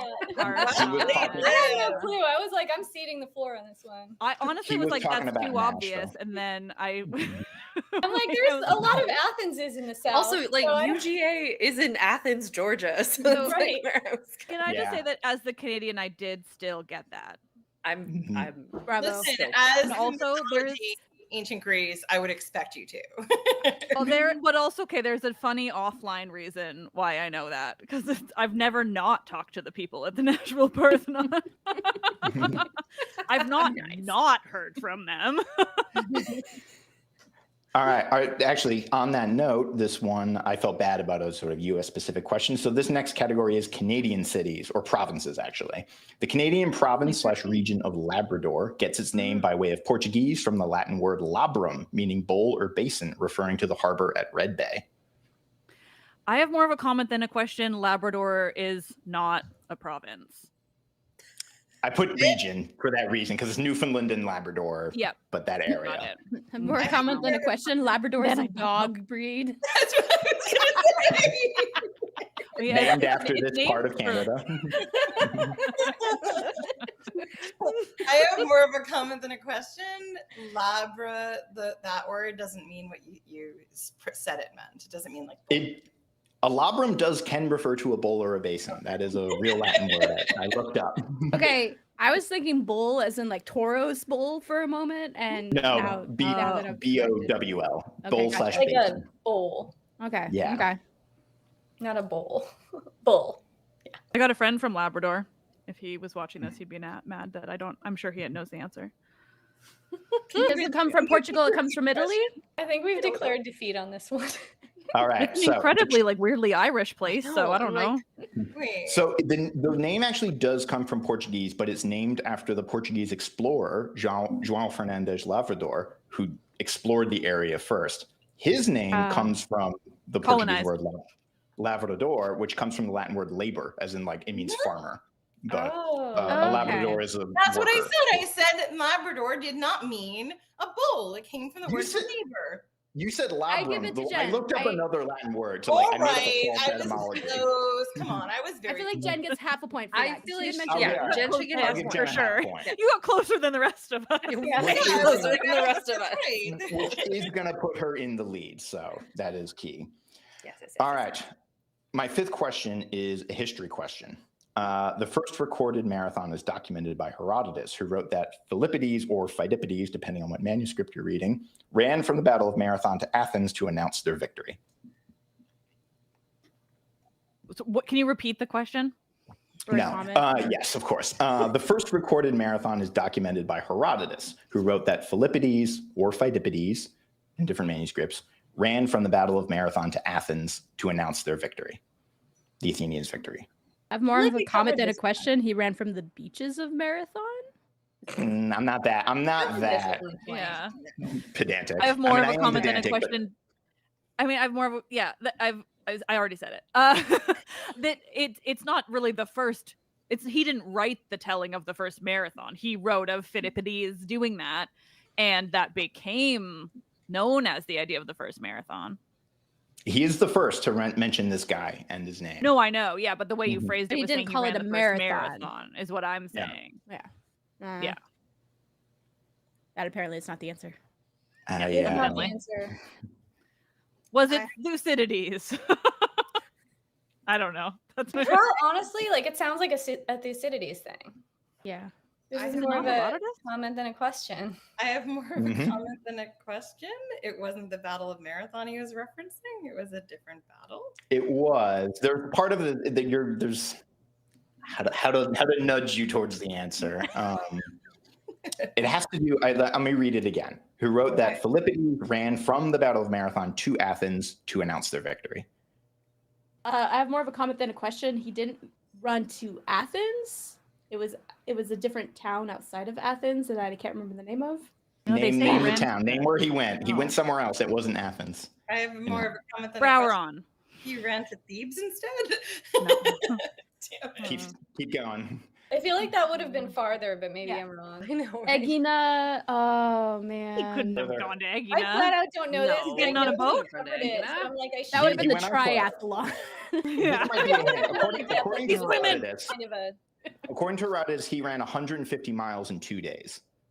It's too long. That's not a marathon. long Oh, answer. did he run to like Oh, Like- I have more of a comment than a question. Yeah. He ran to Corinth. Yeah. Nope. Further. Fucking I have more of a comment than a question. He went- ran to Argos. Nope. Mycenae. Keep going. But I was like, not even. Yeah. Sparta. Someone said it. I just didn't get Sparta. the. Sparta? I have more of a comment than a question. It's I have more of a comment than a question. Sparta. It is, yeah. We're It was tied. Sparta. So I gave you a half Alright. point earlier. I'm gonna give You guys you are each a doing half great. point, but that will put Jen in the lead. So yeah, so in Herodotus says that Philippides went from Athens to Sparta. He did 150 miles in 2 days. He also saw the god Pan on his run. I would. And Yeah. As you do. I Checks mean, out. well, he And panicked. and Pan said that he wasn't the Athenians weren't worshiping Pan enough. So afterwards, the Athenians set up a cave to Pan. The story about him running from Marathon to Athens, which is the actual like distance of a marathon, that doesn't come until way later. That's Lucian. Okay. Oh, So- wow. Our Different guy. story. Lucian the All right. Satirist. It's satirist. Ugh. We recorded Mhm. like 2 hours of hot nonsense on Lucian the other day. People have that to look forward to. It is delightful. Truly. If you ever joyful need hot a nonsense. laugh, you should read Lucian. That's all. True. I mean, true. So right now, Well, true history. You should read Lucian's True History. He just lies, but he tells you he lies. Yeah, he's like, So I'm right- telling you lying. so this round is going to Genn. So we've got Jenny and Genn are both sort of tied for first. So we can go to our third round, which can be the tiebreaker. Yeah. Okay. But with the potential, we'll just do it by sort of tally. With the potential to steal. The rules of the game are very loose. Yes. It is Genn and Jenny's game to lose. The Jennifer on battle of that the note- Jennifers. Let's find whose lane is it anyway rules. Where like none of the points matter until we get to Truly. it. So this round, kind of butting off the last question, I guess I was in a mood when I wrote all this, because this round is called Father of History, Father of Lies, where I'm going to read out a passage. Oh, is it about a So hippo? appropriate. It turns out it's the same person. Yeah. I will read a passage that may or may not be from the Histories Herodotus, who is conventionally known either as the father of histories or the father of lies because of the many wild things he wrote about stuff like gold digging ants and phoenixes and griffins and stuff like that. Your task will be to tell me if I'm being a father of history or a father of lies, i.e. the passage that I'm describing is actually from Herodotus or I'm yanking your chain and making something up. This is so good. I'm so happy. So I've got 5 things. Some of them I've made up. Some of them are really parts of Herodotus. Do we This is a yell right father on of the- history or father of lies? This Wait, is is a- this a write down? Should we This is do, a write down. Okay. So there's 5, 1 through 5. Okay. should we do bad history daddy, good history daddy? I You're the will one accept that. who's daddy into this situation. The morally gray history daddy. Where does that come in? Okay. So this first question, a thing I am claiming is from Herodotus. The Scythians sacrificed to Ares by taking prisoners of war, cutting off their arms and throwing them in the air. After the sacrifice is over, they depart, leaving the arms where they fell. All right, you got it? Yeah. All right. I don't know how to reveal. Yeah, we could just do Hold it up. We'll just go. We'll just hold it. We'll go in order. Eli, what'd you say? I said history. Christy said lies. I- Jen said history. I said father of history. Yeah. And Lies. Liv said lies. If this is Father of History, this is from History's 4.60, Book 4, Chapter 62. He's talking about the Scythians. This is the thing he said they actually did. I love it. All right. I would have picked a different body part, but so be it. Yeah. I That's mean, what they was all, waiting for. I think, drink like blood from the skulls of their enemies, so it's fine. So And in water. Honestly, respect. And they had bitch and weed saunas. That's all. They did. right? Oh, well. And their great. tattoos. Oh, Mhm. Baller. glorious. Mm. So baller. Beautiful tattoos. I don't know. Yeah, Tattoos aren't very cool. Not at So I all. would know nothing I think about one of that. my like backup questions was like, who has the most tattoos in this? It's group? lit. Lit. It's lit. Yeah. It's Isn't it absolutely a lit. debatable question? I mean, not to beat I don't know. that I person, feel like but- lies should be a close second. I Ooh. don't know about that. How many do you have? Hold up. 1, 2, Yeah, watch your 3, count. 4, Like 5, maybe, right? 6. I only have 6. Yeah. I've got 3. Colin might so, have like- more than I do. Yeah. No, I don't have. Well, there's other question is like discrete tattoos or like real estate of ink, because that's also No, like. tattoos. Mhm. Mine is not discreet. Well, that one isn't, and this one is None of small. I mean, but- in Oh terms wait, of like, 7. So I 7. have Sorry, three. 7. There's If I had, 7. like, I forgot 50 about this one. if I have 50 small tattoos on one arm versus one giant phoenix on my back because I'm breaking up with J Lo, There right? you Like, go. who has There you more go. tattoos? Ooh, I what can is never your decide rising if this from the counts as ashes? one or 2. Liv, how because it's many meant to go tattoos do you together, have? but, in like, your- I was referring to my What list, is your but it tattoo- had your not two been tattoos? recently What are updated. they? it's a pair of swallows from the spring fresco at Oh, San I Diego. thought they were swallows. Right. They're gorgeous. Well, yeah, thank you. Colin Case in and I point. both got Yeah. snake tattoos, but we How got them at pretty. different times. Yeah. So there's my snake. Colin, you have a snake. Oh, I have a no. snake on my back. Mhm. Yeah. I have that. I I have have a asphodels, and I have the evil eye on my back of my shoulder. I've got And I got- an octopus, and I got pomegranate. Yeah, we're so nerdy, y'all. We're on the, Really, really on brand. Dionysus. Really. Can I Very. reveal my favorite nerdiest tattoo? It's not very Please. old. and I can't really easily show it to people, but I can tell them about it, and I'm incredibly proud of it. Jen, Yes, Jenny, yes, yes, yes, yes. We know about it. Perfectly, Frank. I have a tattoo of like the classic heart with a banner, you know? I have that on my butt, and the banner says Aragorn. Yeah. It's just one of my proudest moments. I also do have like an enormous side piece of like the shard of Narcel, but it's the Aragorn heart with the banner that is, I think, peak. Yeah, that makes my heart so happy. I'm really glad. That's Oh my pretty good. god. But I think the answer was I have about 40 in terms of actual number. Okay, Liv but- wins. I was like, I feel like there's gonna be no contest here, Christy. You're like putting me in a category way farther than It's almost been 20 years since I've been getting tattoos, which is a truly horrifying thing. Like I'm at 19 years of getting tattoos, which both makes me feel old and makes it a little bit better how many I have. They were spread out. I only started about like 2 years ago, so you know. I'm in the market for one now. I had just moved though, so I need to find out. I need to scout out some places. I got my first one with Liv. Yeah, you did.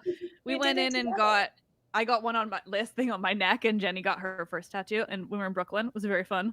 It was My so much first fun. tattoo is this one. It's my thyrsus, and when I got it, my parents were You mean like, phallus, right? Awesome. Yeah, your phallus.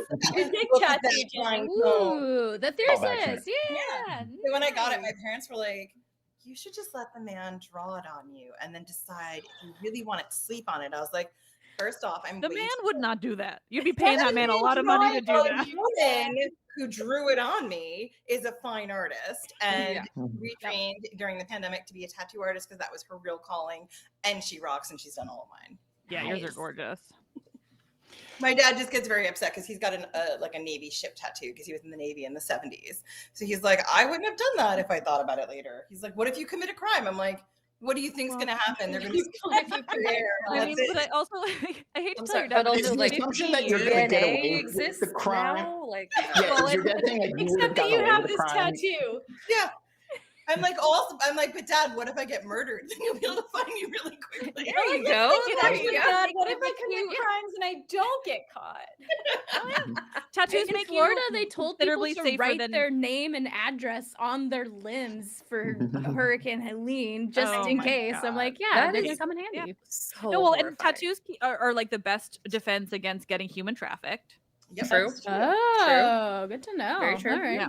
I am not an anonymous person at this point, which was a mistake because I actually don't like not being anonymous, but I just went and got a shit ton of You picked the tattoos. wrong profession, girl. And also, stumbled into being a public figure very clumsily. All right, more questions. More Oh, questions. right, more questions. Right, I forgot we're playing a game. So my next question, history or lies. This claim: the women of Egypt pee standing up, whereas the men do so sitting down. All right, you may reveal once you're ready. Lies. Christy says, or sorry, Eli says lies. Christy says history. Liv says history. Yep. Lies, says Jenny. This is history. History's 235.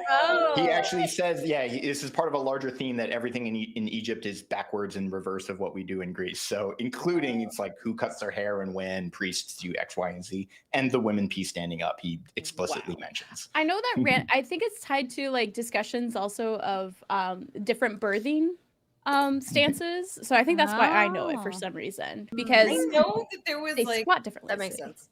I know from our talks with Kate the Explorers that like there was something about Egyptian, like there was something essentially about like Egyptians inventing the litter box.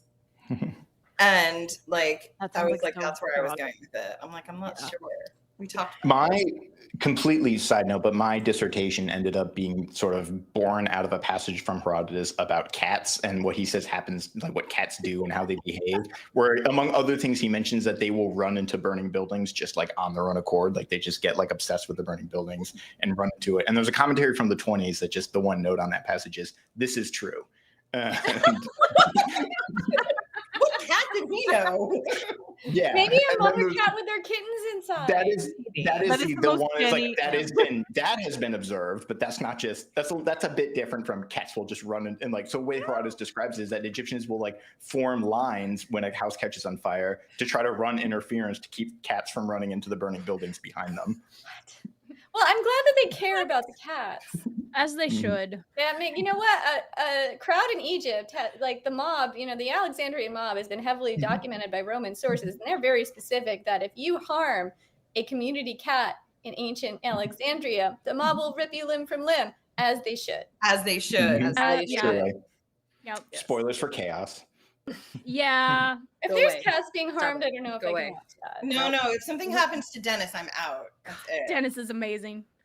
I Is love everybody Dennis. okay with Dennis? Please spoil this for me. No. Okay.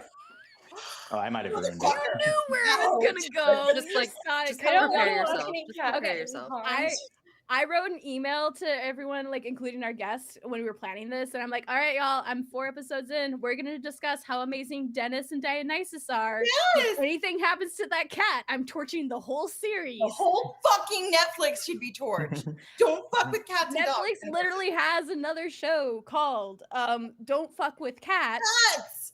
Yeah, which was a bunch of online sleuths solving, finding a Canadian guy. murder, Liv. Yeah. Has anyone seen? It was on Netflix. I'm not sure it's anymore, but it's called Catwalk, and it's about a cat show contest circuit in Canada. I have watched this with you. Oh my god. Yes, I probably made you watch it, Eli. I'm Probably. obsessed with it.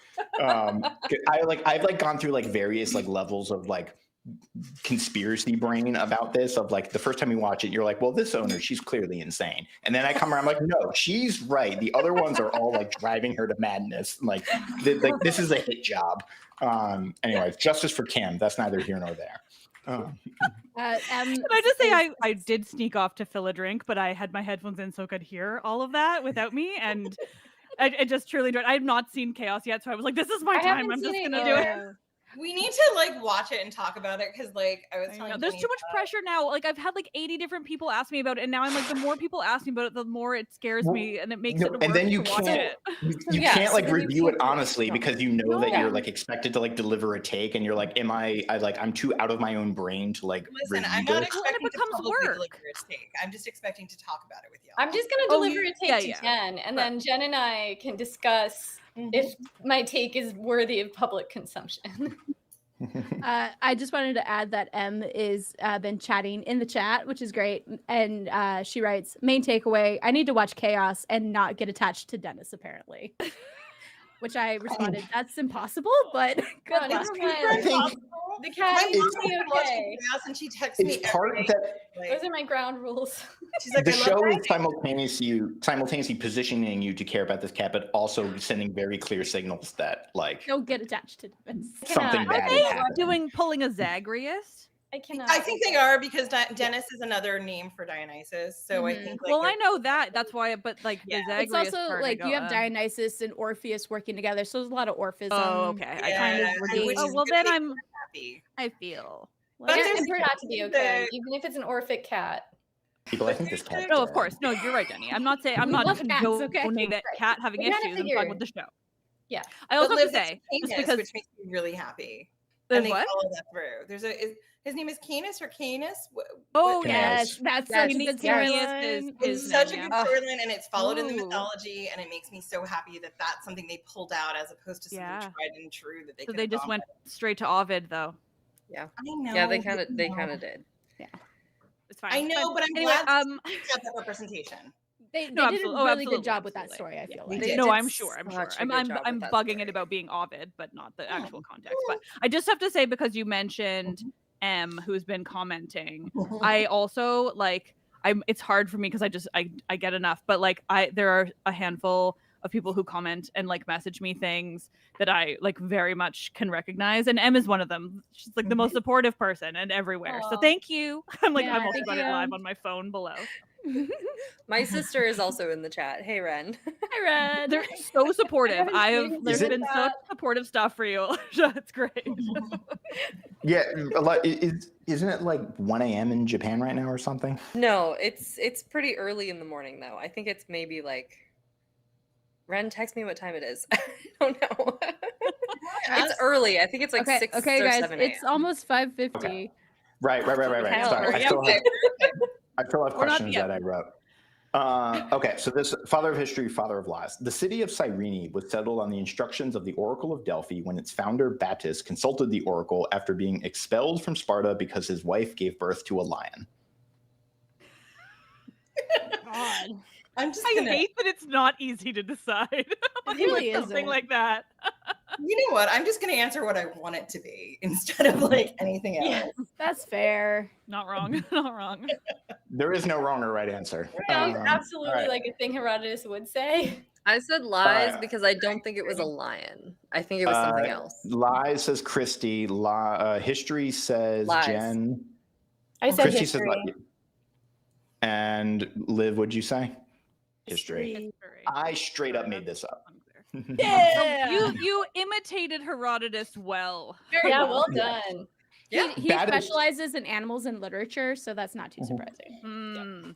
But Battus is from Herodotus, and he does found Cyrene. The lion birth, there's actually another part of Herodotus where it casually mentions that somebody gave birth to a lion and like doesn't dwell on it, but that is not this story. It's like a little throwaway detail. Yeah, no, truly. No, that there's a thing that mention- happened. I think Croesus has to take a lion that one of his concubines or something gave birth to and walk it around the city. And the passage gets really hung up on he doesn't walk it over this one passage because it's really steep. And then that's the part that later gets invaded. But he skips over the fact that like a woman gave birth to a lion, which is like just in there. As you do, because literally the ancient As you do. walks out of a vagina and they're like surprised every time. They're like, what is this? Truly.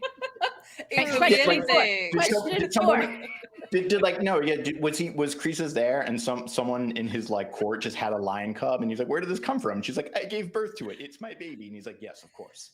Naturally. Totally normal. That's something Jenny Moving would say. on. That's something I would say about any cat that I have in my house. This is my child. Yeah, this is That's fair. All right. The original childless cat. cat lady right there. Okay. In history. Question. The next question. The tyrant Periander stripped and burned the clothes of all of the women in Corinth because the ghost of his wife was angry at him for not burning the clothes she was buried in. Oh, that's weird. That's kind of the litmus test when I was making these. I was like, it's Yeah. too weird or not weird enough. Because it's weird because that it's a question of cremation versus internment, right? not even because it's not what he did with her body, it's what he did with her clothes. Yeah, that's why it's weird. It's like, well, Because those are different things. yeah, but you don't bury people naked. Sometimes you do. Sometimes you put them in a shroud. Okay, Yeah, you Sometimes. What do you put them in? that's fair. But that's then they fair. wouldn't be clothes. that Yeah, they but then were why does she buried care about her clothes, like her burial clothes? True. Ugh.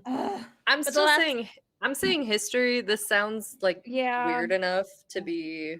Yeah, I'm gonna say history to that too. Yeah, I'm gonna say I history. said lies just to be I'm risking different. lies. Yeah. This Okay. is history. This is from Herodotus Son of a 592. archaeologist for You're the doing win. really good. Mm. Yeah, This- 0 for 4. Also, part of this ghost story was this is part of a long speech where the Corinthians are arguing to the Spartans why they shouldn't reinstall a tyrant in Athens, and they tell all of these stories of their own experiences. And also part of the story is that the ghost was angry at Periander for having sex with her corpse. That makes Sure. more And, sense. and I As hate you that do. I just said that. That makes so much more sense and how horrifying is that?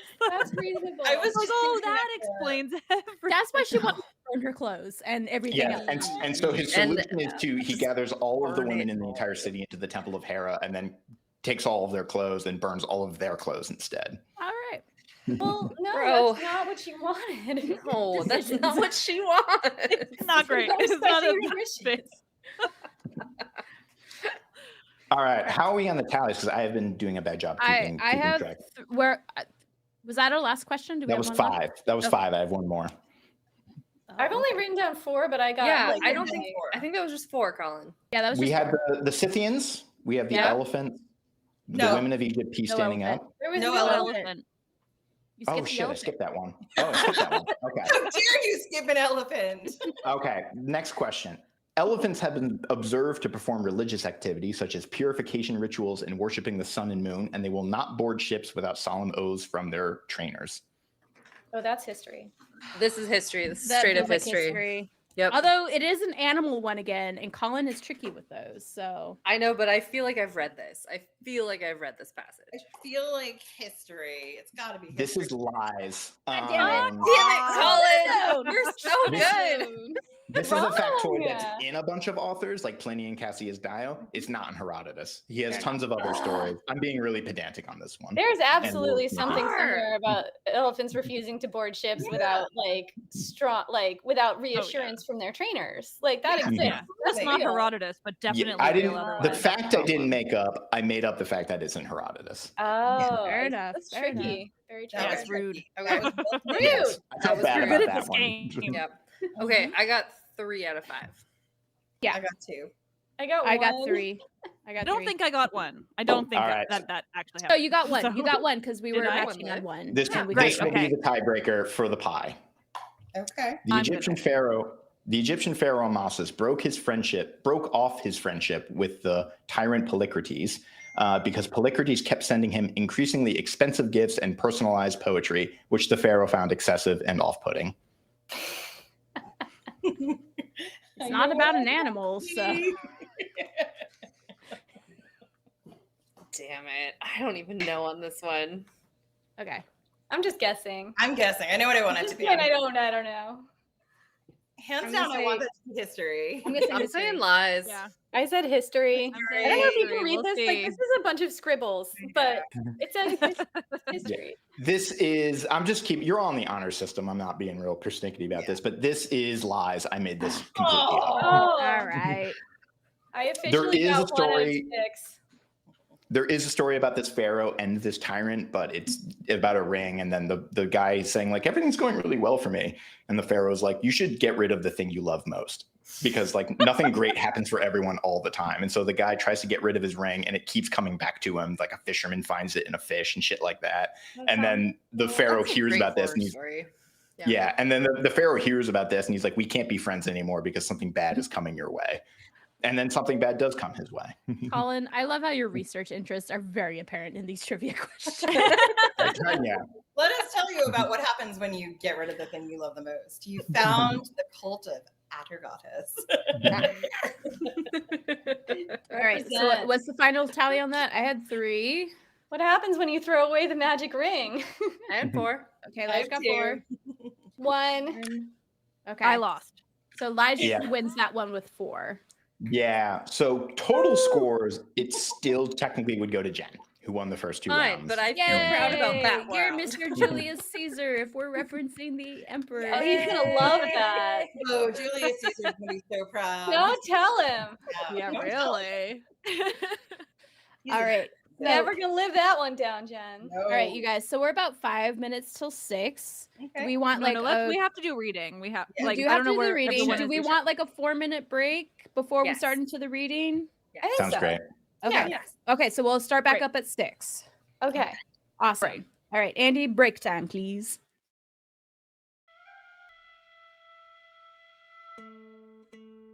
Hey there, I'm Dr. Rad. And I'm Dr. G. Together, we host a podcast on ancient Roman history called The Partial Historians. We tell the history of Rome just as the Romans did, in good old analytic fashion. We delve into the fascinating stories that the Romans told about themselves and the Greeks told about the Romans, and we critically examine the remaining evidence of Rome's ancient past. There's nothing like delving into the source material so that you can mock the Romans as much as possible. They self-burn more than you would think. When trouble strikes in paradise and we can no longer bear competition over Tiberius and Augustus, we invite lovely people to come on the show and calm us down with their insights into the parts of Rome we wish we were experts in. Our love of ancient Rome knows no bounds and has escaped the mere confinements of radio waves. We have also written 2 books, which, drumroll please, are also on ancient Rome. Are you sure they're on ancient Rome? I'm sure it's Rome. If you need to know more about the kings of Rome, the aqueducts and phalluses, those last 2 might not be related to each other, then we heartily commend our forthcoming book, your cheeky guide to the Roman Empire. To you. The Partial Historians can be found wherever you listen to great podcasts about ancient Rome. Are you sure it's about ancient Rome? You know, I think it might just be. We're also on lots of socials, so come by and say hi. We love that. Nice.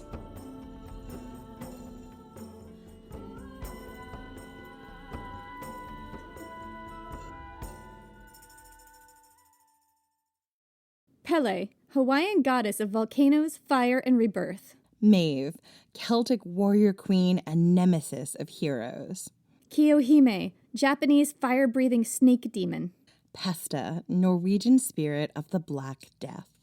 Our book, Women of Myth, is a fascinating look at women and femme characters in world mythology, including goddesses, heroines, and monsters. With captivating illustrations by Ringo Award-nominated artist Sarah Richard, it's the perfect gift for the mythology lover in your life, including yourself. Find Women of Myth wherever books are sold. Oh, yeah, All right, y'all, we're back. Woo! And we're turning it over to Lige to introduce. Again, we're not going to be able to do a full read through of the play, but we're gonna do the conclusion. So we're gonna try. Yeah. Yes. All right. So as we've kind of already talked about a little bit, the big festival of Dionysus, sort of known as the Greater Dionysia, or just like the festival Dionysia, was the theatrical event. If you were in 5th century Athens, like this is where you're going. Again, this is your era's tour. This is your era's playlist.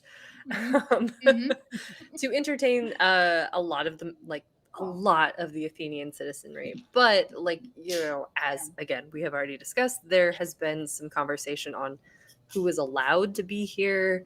You know, were women in the audience, were slaves in the audience, were medics in the audience, you know, all of these, you know, foreign immigrants, you know, who could participate in seeing this. So we have our own little Dionysia, I guess we could say. And so we're going to talk about the Bacchae. And this was written, again, sort of in the final years of Oedipus's life. This was premiered posthumously. Sorry. It would be cool if it was at the end of your Oedipus's life, but I'm reading so fast that my brain is just filling in words. Oh yeah. And I'm like, thank you. No, it's so valid. Also, it was like kind of a fun one. Like, I mean, I would enjoy. No, that was a good one. Yeah, I was like, what if Oedipus wrote a play from beyond the grave? Freud is like, I mean, if anyone knows tragedy, it's Oedipus. Oh, is that? Yeah. Woo! My brain reading and my brain actually understanding what I'm reading are two different parts of my subconscious. I respect this feeling immensely. As a person who found out they were neurodivergence in their 30s, I get you. Yep, my little ADHD brain is like, damn. Oh, we love it. What? I don't know. But yes, this was posthumously performed, like early 400s BC, part of a tetralogy. It was part of a couple of other plays that we also get to read a lot in like mythology classes, like Iphigenia at Aulis, which is again I really like that play. I think it has some weird things to talk about. Wild. It's just wild. Wild as hell. Yeah. So but yeah, I think, let's see, we definitely want to give a special shout out to Emily. You guys, I've had too many. You want me? I got it. I got you, girl. I got you. Gotcha. I got you. All right. I mean, it's so appropriate that it's Dionysus. Like he was exactly. It was. I think Liv pitched it in the end because we were talking about a few different plays. I'm like, the Bacchae. That's appropriate. It just felt right. What did we know? I was trying to remember what we initially sort of suggested. The Thesmophoria Zeusai. Thank you. Yeah. I would have. I think it was the other one. Like I think we talked. Lysistrata would have been kind of like that's. Lysistrata would have been kind of fun. Yes. Yes. I like the ones where the frogs go to war. That's my favorite now. Frogs? Is that The Battle of frogs? the Frogs and Mice. Not a play, but it's Battle of the beautiful. Frogs and Mice, yes. All I right. mean, yeah, we could- Batromachomyakia? yes. All right. All right. I'm gonna pick up for you, Laj. Is that good? Thank you. No, yes, please. All right. I think my brain is a little bit too As it should Honestly, be. can As I- it should in be. my Can I also in my Thracian god, perhaps, then it should be. There you go. So. I respect. Can I say before we just like even go past like all of us being slightly messy, which I respect? Can I admit that I didn't remember to open up the file before we got on here, and I can't find the link, and I'm trying not to be so obvious. Can someone just put it into our hang chat? on. I will Everyone gets send the that. behind the scenes. I am a mess of a human. Thank you very I much. am sending that and sharing Thank it you. in our own chats here. So Everyone pretend you didn't see that. It happens. It happens. This is why we're prepared, like Boy Scouts. Exactly. Right? Thank you. I've never was a Girl Scout or a Boy Scout, but boy, do I appreciate that motto sometimes. All right. So also we want to give a special shout out to Emma Polly, who very generously provided their translation of the Bacchae for today's read through. You can learn more about Emma and their work on Greek tragedy at emmapolly.com. That's also linked in the description in case you're not sure about the spelling. And then be sure to check out their episode with Liv titled Conversations Non-Binary Dionysus, a look at Euripides Bacchae. This reading's going to go great, y'all. Hold on, because it's not. I have access denied to that. I'm sorry that everyone is witnessing Okay, this. hang on. Hot minute. I'm sorry. This is entirely on me. I Hot should have minute. done this. Why earlier. is this private only to me? Fool. No, What's on me. wrong? Like I just like didn't open it beforehand. I got it. Thank you. You're a queen. Anyone with link. Okay, saving. Copy link. I'm sending the link to you one more time. Hang on. I'm sending it to you in email also, just the like doc. Thank you. Yeah. Thank There we go. you. All right. Thank you. And while Liv pulls that up, just letting We you have all one know. job. I'm not playing an I'm just important trying to get- character or anything. Not at all. No, Do you know I who don't know you're what you're playing talking today? about. Deeply You not called necessary. first, if memory serves. I know. Oh, I did. This is all me. I'm taking all the blame. We were technically, we were all fighting for parts because like, well, if I can't be Dionysus, then I want to be Pentheus. But then I'm like, And I will say very clear. I did say I didn't need to be it. I was like, if somebody else feels strongly, feel free. I did Everyone try to hedge said that. like a It little wasn't people pleaser. helpful. Well, I just said, I was very clear. I was like, I'll take Dionysus, but I was genuinely wondering out loud if like, is it too on the nose if I go for Pentheus? Nope, not at all. We all No, do Pentheus. I was like, if I have to be a character, I want to pull my son apart. That's what There I you go. want. Exactly. Exactly. Yeah. All right. So guys, we Fair. haven't pieced it together amongst our drunk ramblings at this point. For today's performance, Liv will be taking the titular role of Dionysus. Colin will be acting as the tragic figure of Pentheus. Jen I has hate two things I can't roles. control. Yeah, that's true. Jen has two roles, but I don't know if we're going to see both of them. Tiresias and Pentheus's mother, Agave. Elijah is playing the king of Thebes. I hope I got this right. Cadmus. While Christy performs the nameless roles of first, second messenger, soldier, and my favorite, sound effects for stage direction. Oh my god, do you have like a blood splat sound effect? There are some fun noises I get to make. I looked through it. Oh, I'm And then rounding out excited. the cast is Jenny, who will be voicing the role of the chorus. And with that, again, we're jumping ahead. Quick synopsis. Dionysus rolls into town. Maenads are going in the hills, being crazy. Pentheus and his family denies Dionysus being a god. And Dionysus is like, well, we need to fix that. Some shenanigans have happened. And now we're at the point where Dionysus is starting to convince Pentheus, or has convinced Pentheus, to dress up as a woman to go see what's happening with all the Maenads. So I think that's about right where we're at. Yeah. Heck yeah. All where, right. where are we starting? Are we We are starting page officially starting on 30? page 40 Page 40. Okay. with the 40? chorus. Or okay. Is it Am Oh, I yeah. to dance? You are to dance, Jenny. Okay. Am I to dance? To lift my feet the whole night through with the frenzy of a god inside me?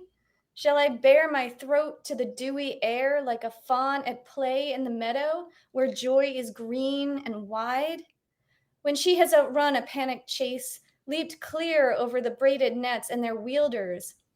When the hunter spurs his dogs on and she presses faster, faster, she runs, she leaps. Her fear puts lightning in her bounds. She rushes over the plains, down the riverbank and finds her joy again, away from men, finds it in the wild places and in the shade among young trees.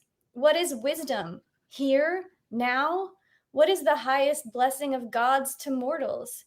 It is to stretch out your hand over the head of the one you hate, the one that hates you, and know your strength is greater.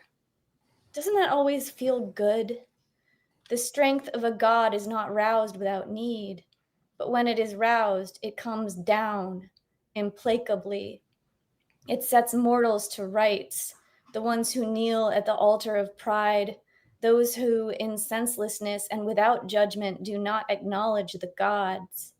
In their cunning, the gods hide themselves behind time, behind the pace of our years, and they hunt down the unholy. Natural law forbids us from exceeding over time, our scope. The price of knowing this is not too high. There's even strength in it. Knowing the divine is power. It has been so for the longest of time. It will be so for a long time more. It's only natural. What is wisdom? Here, now? What is the highest blessing of gods to mortals? It is to stretch out your hand over the head of the one you hate. I think this is repeating itself. It might be. I didn't do it. Oh, maybe it's meant to be this way. Over the one you hate, the one that hates you, and know your strength is greater. Doesn't that always feel good? Happy is the one who escapes a sea storm and comes home to the harbor.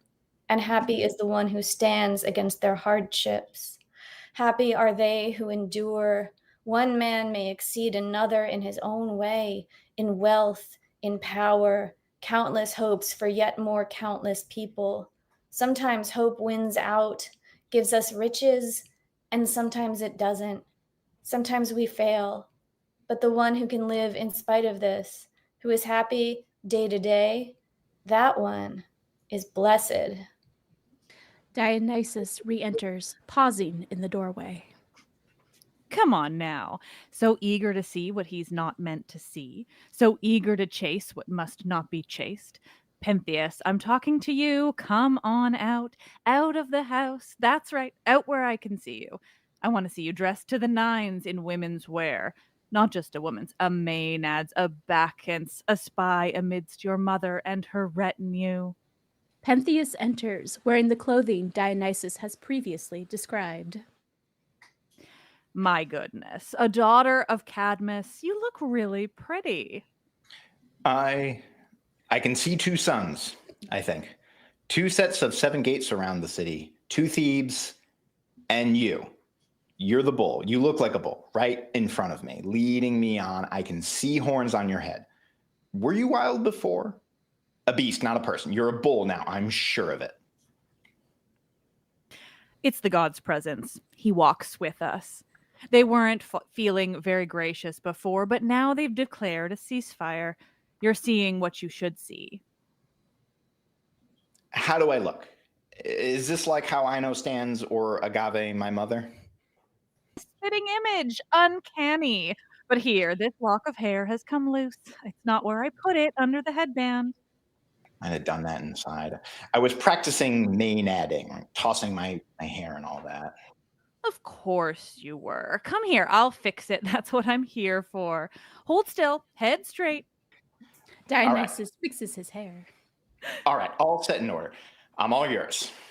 And your belt is too loose. And these pleats, they're all uneven around your ankles. Seems all right on the right side. As far as I can tell, it's not too bad. It's a nice cut on me, ankle length. You'll think me a true friend once you see that you were wrong about how the Bacchae dress. It's all very sensible, really, I promise. What's more like them, holding the staff in the left hand or the right hand? I want to get this spot on. In the right, and lifted with the right foot. I'm so pleased that you've changed your mind. I could lift Mount Kithaeron on my shoulders, Bacchae and all, couldn't I? Sure, why not? If you want to. You had such a negative outlook before, such an unsound mind. Now you're thinking as you should. Maybe we'll bring a crowbar, or should I tear the mountain from its roots barehanded? No, I'll need a better angle. Better to brace with the shoulders, am I right? Arms, maybe? Just as long as you don't wreck the nymph's shrines or Pan's favorite pipe playing spot. Ah, yes, well said. No taking women by force. I'll hide myself in the pines. You'll hide in the perfect hidey hole for a spy sneaking up on the Maenads. I can see them now, almost. Little birds in the brambles, tangled up in each other, in bed with one another. Well, then it's up to you to stop them. Guard against their wiles. You might even catch them, unless they catch you first. Let's go. Lead me through the middle of Thebes. I'm the only man with the courage for this. Yes, me. You, only you, take this on for your city all alone. For the trial that awaits you is your destiny and yours alone. Come along now. I am your escort and deliverer. Another will bring you home. My mother, right? You'll be a celebrity. That's why I'm going. You'll be raised up. I like the sound of that. In your mother's arms. You'll make a delicate thing of me yet. That's one way to put it.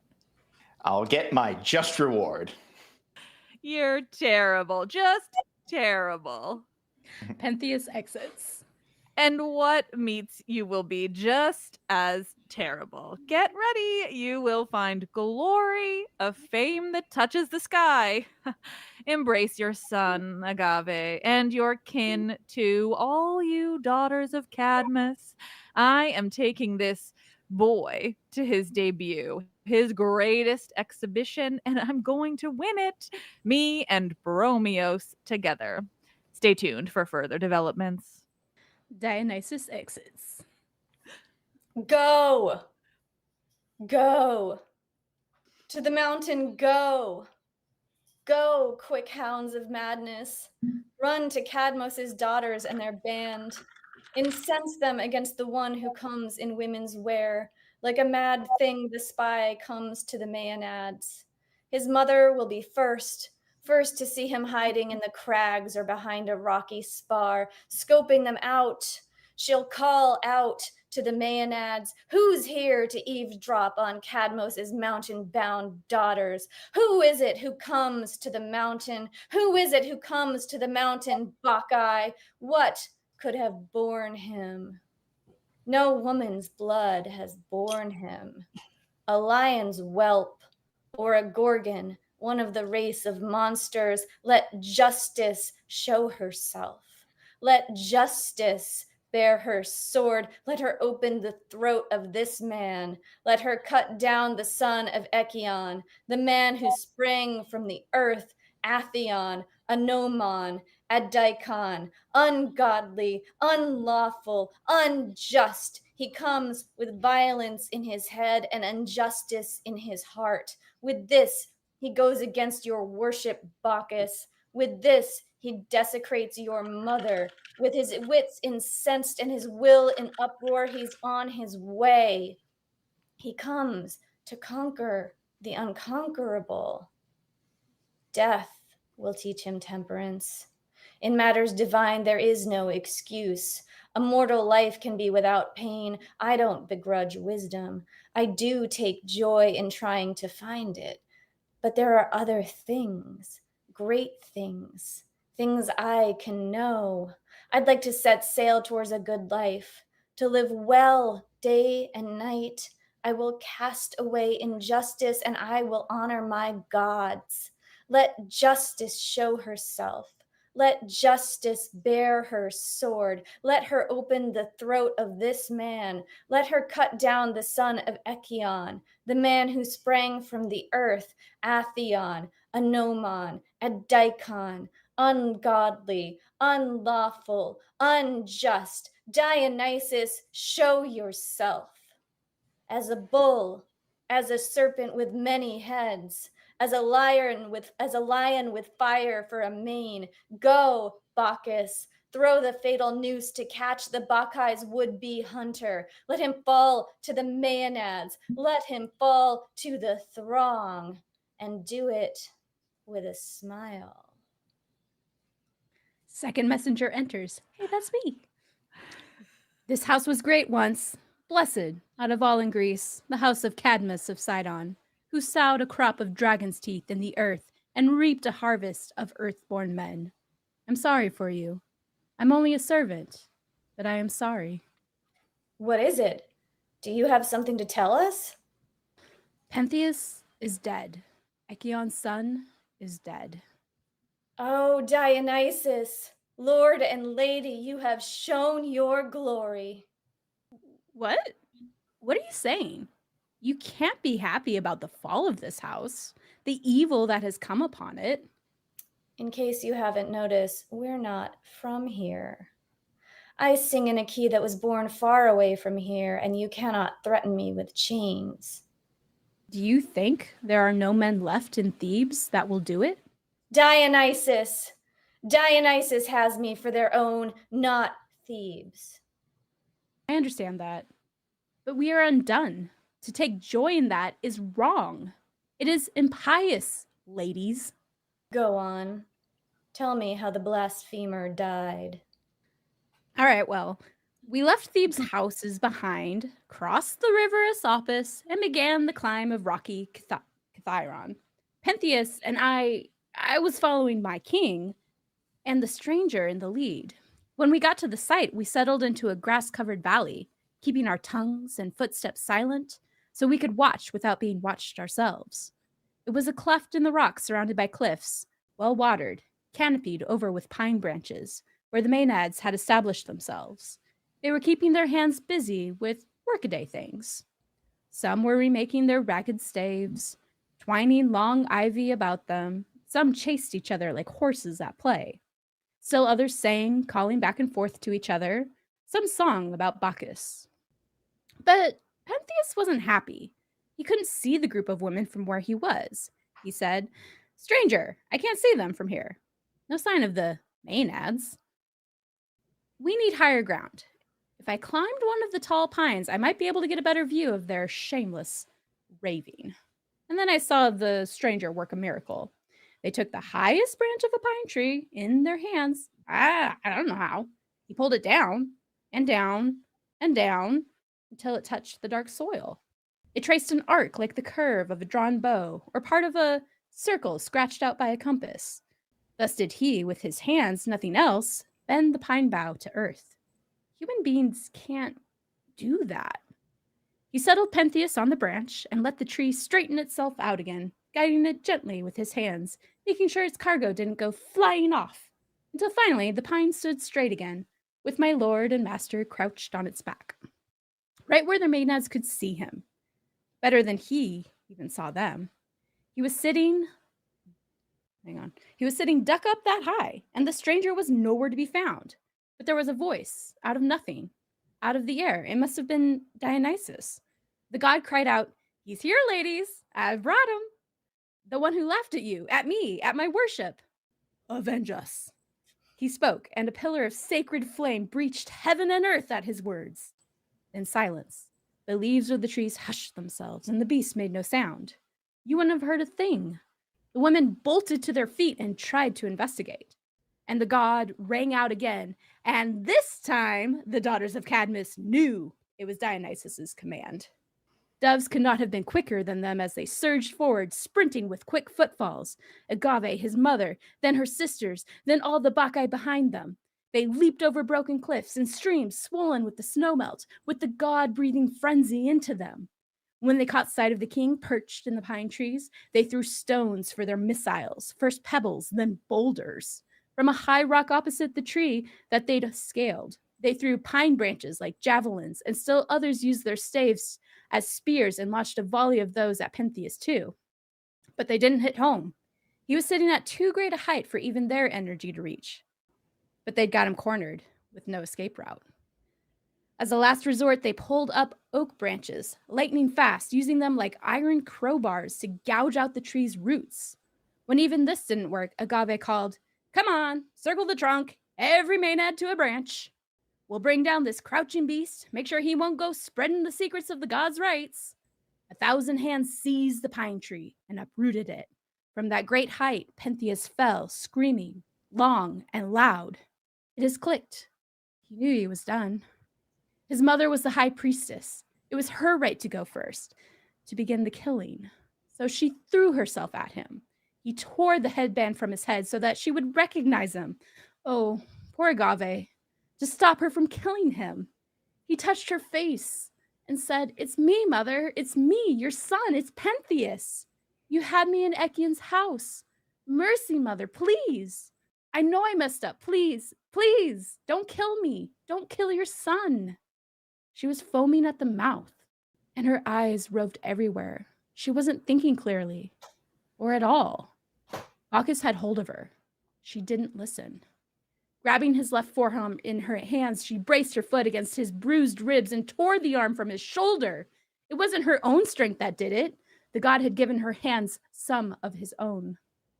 Ino went to work on the other side, tearing the flesh from the bones, and Autonoe and the rest of the Bacchae fell on him.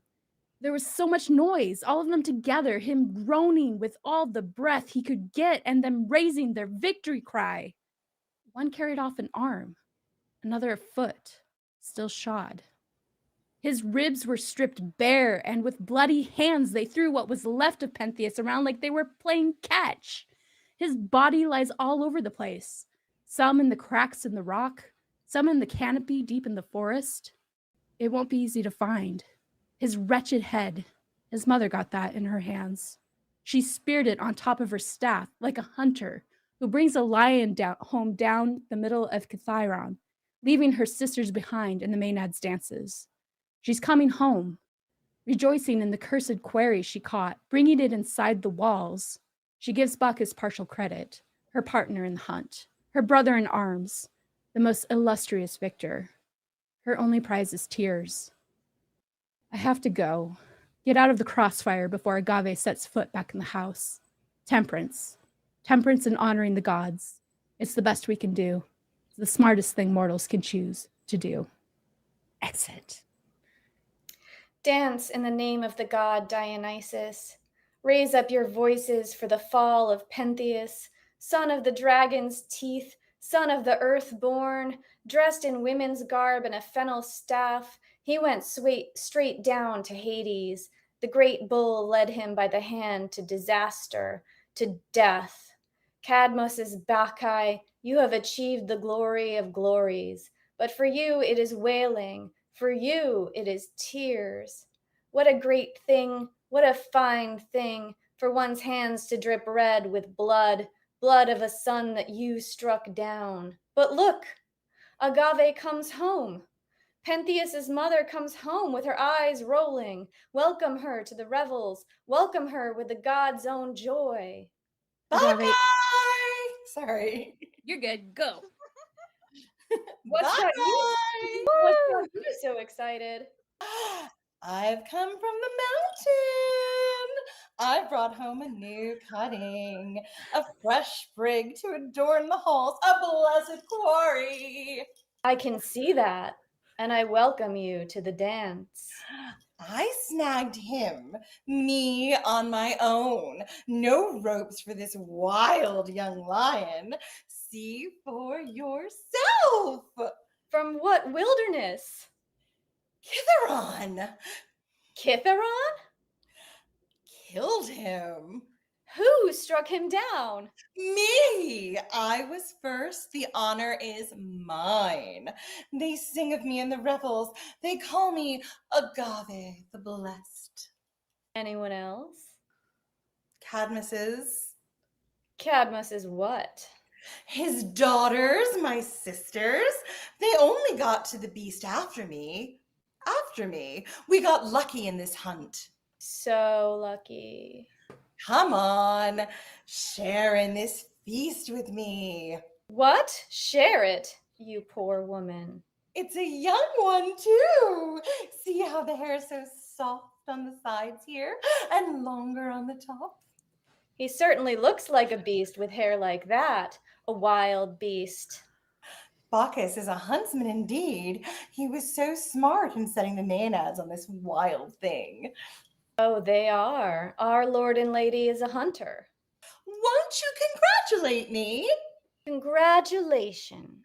Soon, Cadmus's kin. And Pentheus, your son.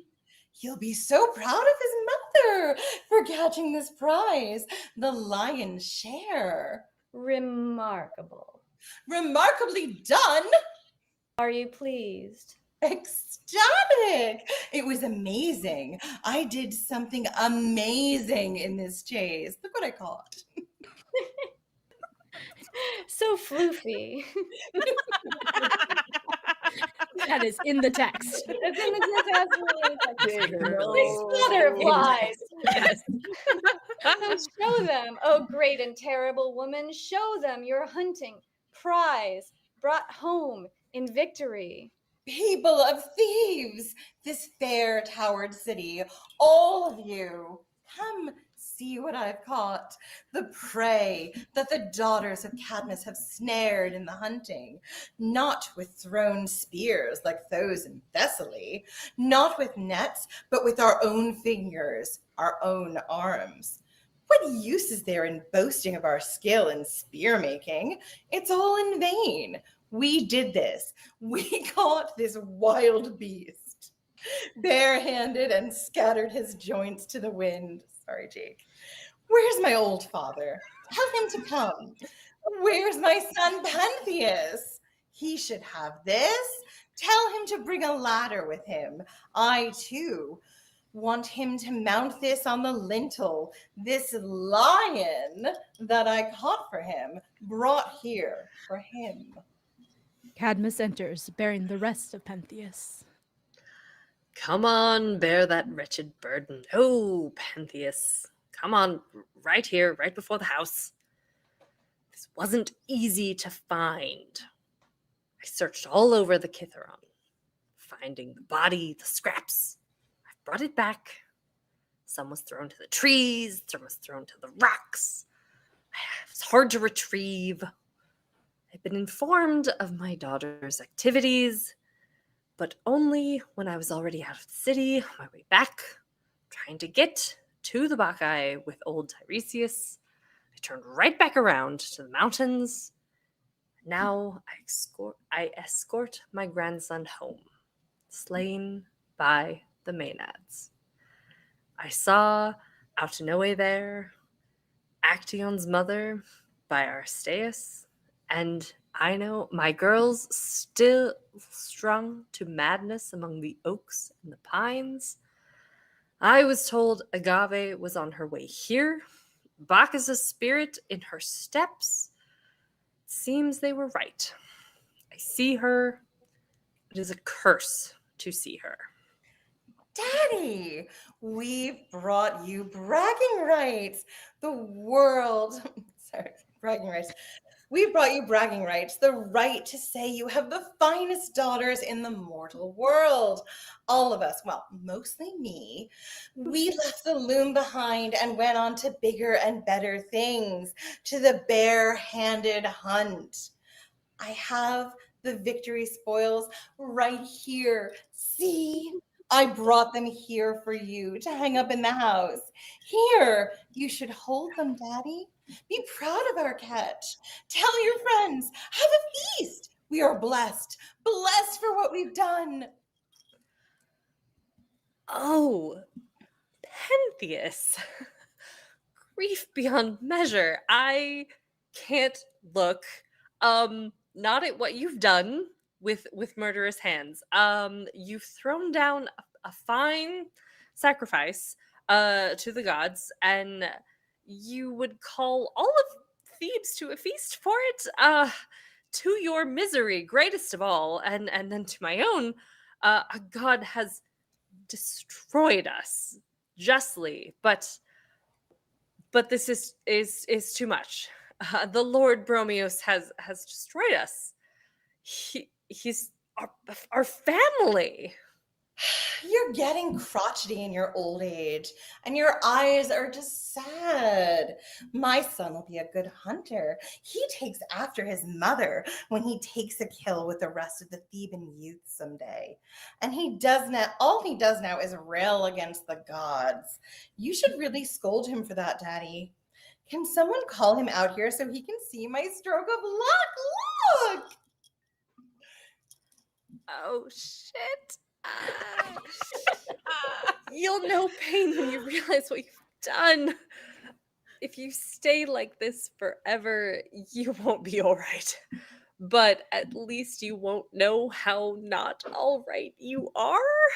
Oh, God. What do you mean, not all right? What's wrong? Okay, first, just I need you to look. Look at the sky. Okay. Why am I looking at it? Okay, does it look the same, or has it changed? Brighter than before. It looks sharper. And do you feel still overwrought? I don't understand. I think I'm coming down now. I think I'm coming down from whatever I was before. Something's changing. Can you hear me? Can you answer me clearly? Yes. I forgot what you were saying, Dad. Whose house did you go to when you were married? You gave me to one of the Earthborn. That's what people called them. Echion. And who is the son you bore there to that husband? Pentheus. He's mine and his father's. And whose head are you holding in your hands? A lion's. They said so in the hunt. They said so. Yeah, look again. Look really clearly. It's not that hard. She looks. What is this I'm seeing? What am I holding? Look, you'll understand. I see sorrow, the great sorrow. Does it still look like a lion? No, it's Pentheus. It's Pentheus's head. No, please, no. Mourned even before you knew him? How did he die? How did he get in my hands? Very unhappy truth. And too long in the coming. Tell me. My heart's beating so fast I can't. You killed him. You and your sisters. Where? Here? Where did this happen? Same place where Actaeon's dogs dismembered him. Kithaeron? Why did Pentheus go there? He went to mock the god in your rites. Why did we go there?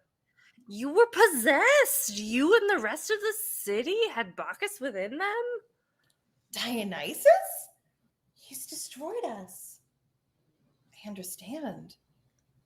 He was dishonored by you. He was not acknowledged as a god. Where's my son, Father? Where's what's left of my most loved child? I've brought it back. I've brought it back here. Only just managed to find it. Has he been set in order? I mean, no, but I tried. I couldn't. But what did Pentheus have to do with my mistake? I mean, he took after you and did not honor that god, and so the god bound us all together in the same rite and destroyed this house and us with it, and me, without sons and without your son and without my grandson, child of your womb, woman of sorrow. This was an ugly death. He's died. Yes. He addresses the pieces of Pentheus. Yeah. You were He's a like light in the house. Larry David as eldest Cadmus. brother. Child, you were the son of my daughter. You were something to be feared in the city. When Now they you're just said an your arm. face, nobody would insult ancient old me. You would have laid down the law on all of them. But now, as I am dishonored, exiled from my own house, Cadmus the Great, who sowed and reaped the Theban race, the most glorious of harvests, dearest to me all of all men, you're dead. I know you're dead. But I call you dearest still, child. You will never touch me with again, embrace me, call me your grandfather, touch my face, saying, "Who's wronged you, old man? Who has slandered you? Has someone stirred you up or made your heart heavy? Say who, so I can punish them, or I'll punish anyone who hurts you, grandfather." But now I am miserable, and you are broken, and your mother needs pity, and her sisters are ruined. If there are any left who would look down on the gods, let them see this death, and let them know the gods. I'm sorry, Cadmus. This man deserved what he got, child of your child, but it is a torment for you. Dad, everything's changed. Everything's gone. Agave mourns. In the quiet, Dionysus enters, a god revealed. I warned him. I told him exactly what I was, and he said I wasn't. I told him who I was, and he didn't believe me. I told all of you who I am, and you said no. Oh, I'm sorry. Am I not fun anymore? We were having such fun, me and the girls and all of you. Wasn't it fun? Wasn't it cool and sexy and camp and just a little bit dangerous? Wasn't I? But now that he's dead in 17 different pieces and she's crying, we all feel a little bit different, don't we? Maybe you do.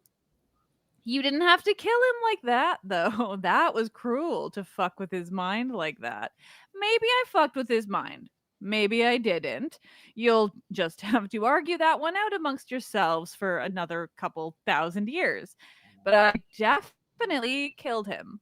Well, I brought it about. She did a damn fine job of the actual killing. Let's give her a hand, folks. I think I see one in the pile just under the intestines. No? Is that not funny anymore? Oh well. Yes, it was cruel. That's the point. It was cruel and over the top and vicious. And I'm so fucking glad I did it. I'm glad he's dead. I wanted him to die. I wanted him to hurt. I wanted him to understand every single fucking thing that he missed out on. Every single fucking thing I could have given him if he'd just listened and looked at me and actually seen me. I don't care if you don't like me anymore. Go be a snake. I guess to Cadmus, go be a snake or whatever it was they used to be here. Lead your barbarian army, sack Thebes, pillage Apollo's oracle, get saved by Ares, whatever string of unintelligible hero cult prophecy used to be here before someone got a little too careless with the papyrus. To Agave. Auntie Agave, get out. There were other words here once, good ones, but they're lost to time. Oh, is this like, sorry. Nope. It's still you. It's still you. Thank you. You're good. Yeah. I had a moment. To time, to carelessness, to the degradation of parchment, fire, and sand. Doesn't matter. They're all lost. Cadmus and his wife Harmonia turned to serpents, leading an army and sacking Thebes. Still as serpents? I've never been sure. pillaging Apollo's oracle, saved at the end by Ares, a peaceful death at long last, and so on. But you, grandfather, auntie, I bring Semele's regards. The Semele you called a whore, called a liar. I can't help but think that maybe if she had been believed, if when she had come to you with news of a child, you had trusted her, she might not have trusted Hera when she planted that seed of doubt. What if your sisters are right? What if this is a common man and your child is a common bastard? She might not have made Zeus promise her anything that she asked for. She might not have asked him to reveal himself. And she might not have been burned out of existence by what she saw. I might have had a mother, but you didn't believe her. And even after she went up in smoke, you and your sisters and your son shut her out. And you shut me out. I say this to you as Dionysus, child of no mortal father. I am Zeus's child. I am Semele's child. If you would have been wiser, if you had been willing to listen, you would be happy now, and you would have the child of Zeus as your ally, your family. Dionysus, we are begging you. We know we have acted unjustly. A little too late to that. You should have known from the start. You didn't. I know that now, but you have gone too far. And you committed blasphemy. I am a god. You denied me. Yes, you are God, and so you shouldn't stoop to mortal anger. Doesn't matter. Zeus, my father, set this all in motion long ago. It's been decided. Exile for us both. Quite. And why delay? What will be, will be. Child, all of this is too terrible. All that's come upon us. You, your sisters, and us, all cursed. I will go into foreign lands, an aged exile, and have no rest from trouble or pain, no peaceful passing to the Acheron which flows down into the earth. Father, I'll have to go without you.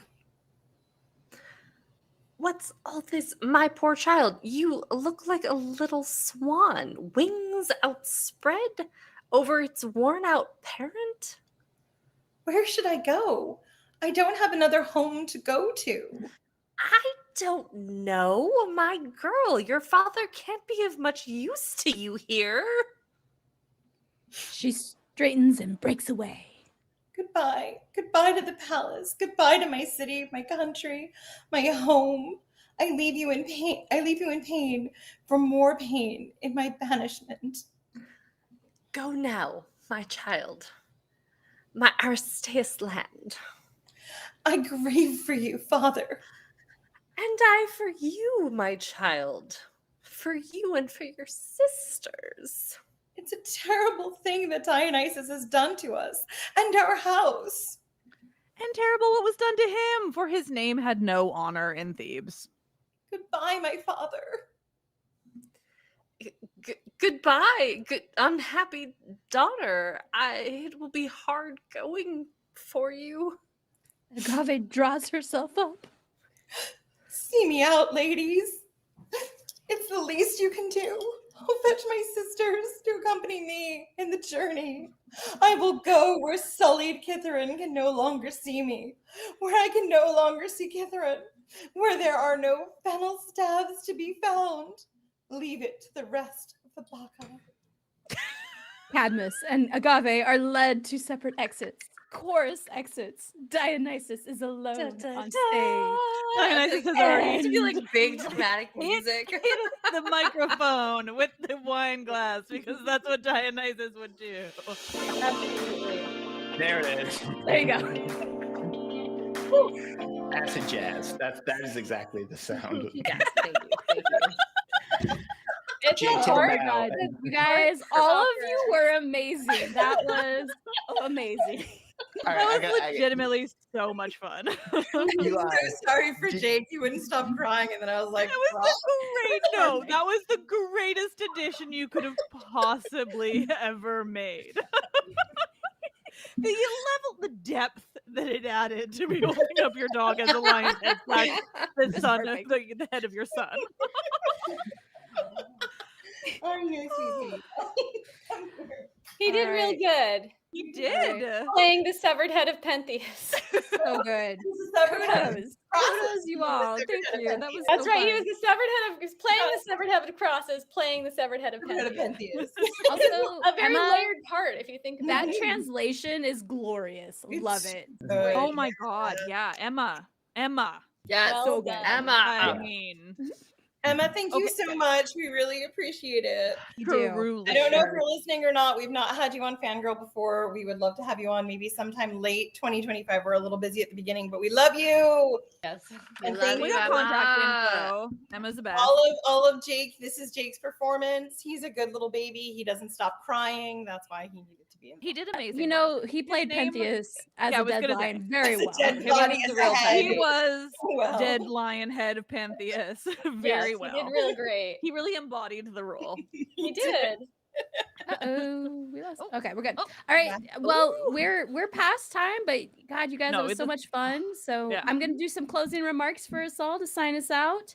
First of all, thank you, listeners, for being a part of this amazing community. All the work we do would not be possible without you. For International Podcast Day, please, please, please show your favorite podcasters some love by subscribing to their YouTube channels and social media pages. And if you're feeling extra generous, leave comments and reviews wherever you listen or watch your podcast. It really helps us out. Share with your friends. Like, we want to reach out to more people. Here's some Also, I help. don't know, but Spotify comments are the greatest Spotify thing. comments, yep. I was honestly, I'll be honest, I had a call with Spotify like right after the comments were introduced, and they were really trying to sell them to me as like a great thing, and I was so afraid because I tend to get shitty people being shitty. And Yeah. then no, like 98% of the comments are like the most joyful thing. I've turned around completely. Everyone, if you listen on Spotify, comment. It's such a joy. But also keep in mind that time is a flat circle. And if you're commenting on a podcast episode that's from 7 years ago, it is from 7 years ago. Yeah, we So can't. that was a PSA. Yeah, a lot of us can't go back. We don't have the capacity to amend things from 7 Well, years they'll ask me, or ask the last Yeah. questions, and you'll be like, Yeah, "Well, but I exactly. mean, I don't know. It was 7 years ago. I knew More the answer references 7 we years might ago." have made 7 years ago that we regret making now, and we're not going to go back and change that because you know it's a time capsule, right? We all Also- used to think J.K. Rowling wasn't a piece of human garbage. We've Oh, all God. learned. It's all And I'm fine. so Everyone torn. has to I'm grow so and torn now because change. McGonagall and Maggie Smith, and I'm like, Oh no! Don't tell me! Don't tell me! No, she Don't passed can't. away, Liv. She passed can't. away. Yeah. yeah. When? You didn't know that? Oh, Like Yeah. yesterday. Recent? Yesterday. It just happened. Oh, I didn't know that. Oh, that's very so sad. recently. Yeah. It is. Oh, I'm For- sorry. I did not make that comment with the knowledge that had happened. No, I no, no. love Maggie Smith. heart. Yeah, My we all heart. do. Dame Maggie Smith. Dame Maggie Yeah. Smith. From Downton. Oh, Wait. she was so good in Downton Abbey. Sorry, R.I.P. I think Many- for a bit of levity, I think the Onion nailed it, which is PBS already planned on running a Maggie Smith marathon anyways. that was good. That was good. Absolutely. Yeah, I like that. Alex Like, Cullen. Oh my like what a cute honor to her, while also being like, what a joy. Yes. Yes. when we have Yes, literally. marathons underway. So Um, cute. All right, so here's some links to get you all started to help support your favorite podcasters who put a very entertaining show on for you all, And Jake. hopefully. I And mean, Jake. let's be honest. Movies we Jake did the put Monster. on 99% of this show. Jake's the rest best of us, actor. arrived. I mostly, I think it's It's a lot of Christy. Christy, but I'm trying to It's give. Christy. Okay. It's Christy. No, it's Christy. I will let. I was Absolutely gonna let Christy. you guys Christy. because I'm not Thank sure, you. but yeah. No, It it's seemed like Christy. It was Christy. So thank It you was because this Yes. was 90% so fun. Christy. Thank you Thank you, for Christy, helping for me being- live out this project because I was really I mean, it excited was- for it. It was a thrill, and you and I are going to Thank talk you for after having this, 'cause us. I got ideas This now. has been so fun. Mhm. Yes. All right, so if you want to learn more about Movies We Dig, we have movieswedig.com and all their socials at Linktree Movies We Dig. Ancient History Fangirl. You can find it at ancienthistoryfangirl.com and all of their socials at Linktree Ancient History Fangirl. And let's talk about Myths Baby. You can find at the website mythsbaby.com. We're real easy, you guys. Honestly, we got our handles. Yeah, and Liv socials at linktree/livealbert. So special thanks to Jen, Jenny, and Liv for taking part in the special live stream event. Please be sure to support them, their podcasts, and all their other amazing projects. Is there anything you guys would like to do as a final plug? Now's the time to do it. So I'm going to say this because she won't say it. Jenny has a book coming out in February. It's called It is about Alaric of the Visigoths. It is about the fall of Rome, a barbarian warlord. A spicy romantasy. Pre-order now, coming from Harlequin on the 4th of February. Yes, that's honestly true. it's great. Jen and I have read it. It's great. Yeah, really good. I texted I've Jenny never a lot heard of of Rome, so I'm incoherent. excited to learn about it. Oh, you can learn This so is much a very more. very factual way to learn about Rome. Yeah, absolutely. So deeply factual. I'm trying to angle myself in for an arc here. I'm so fucking excited for Jenny's book.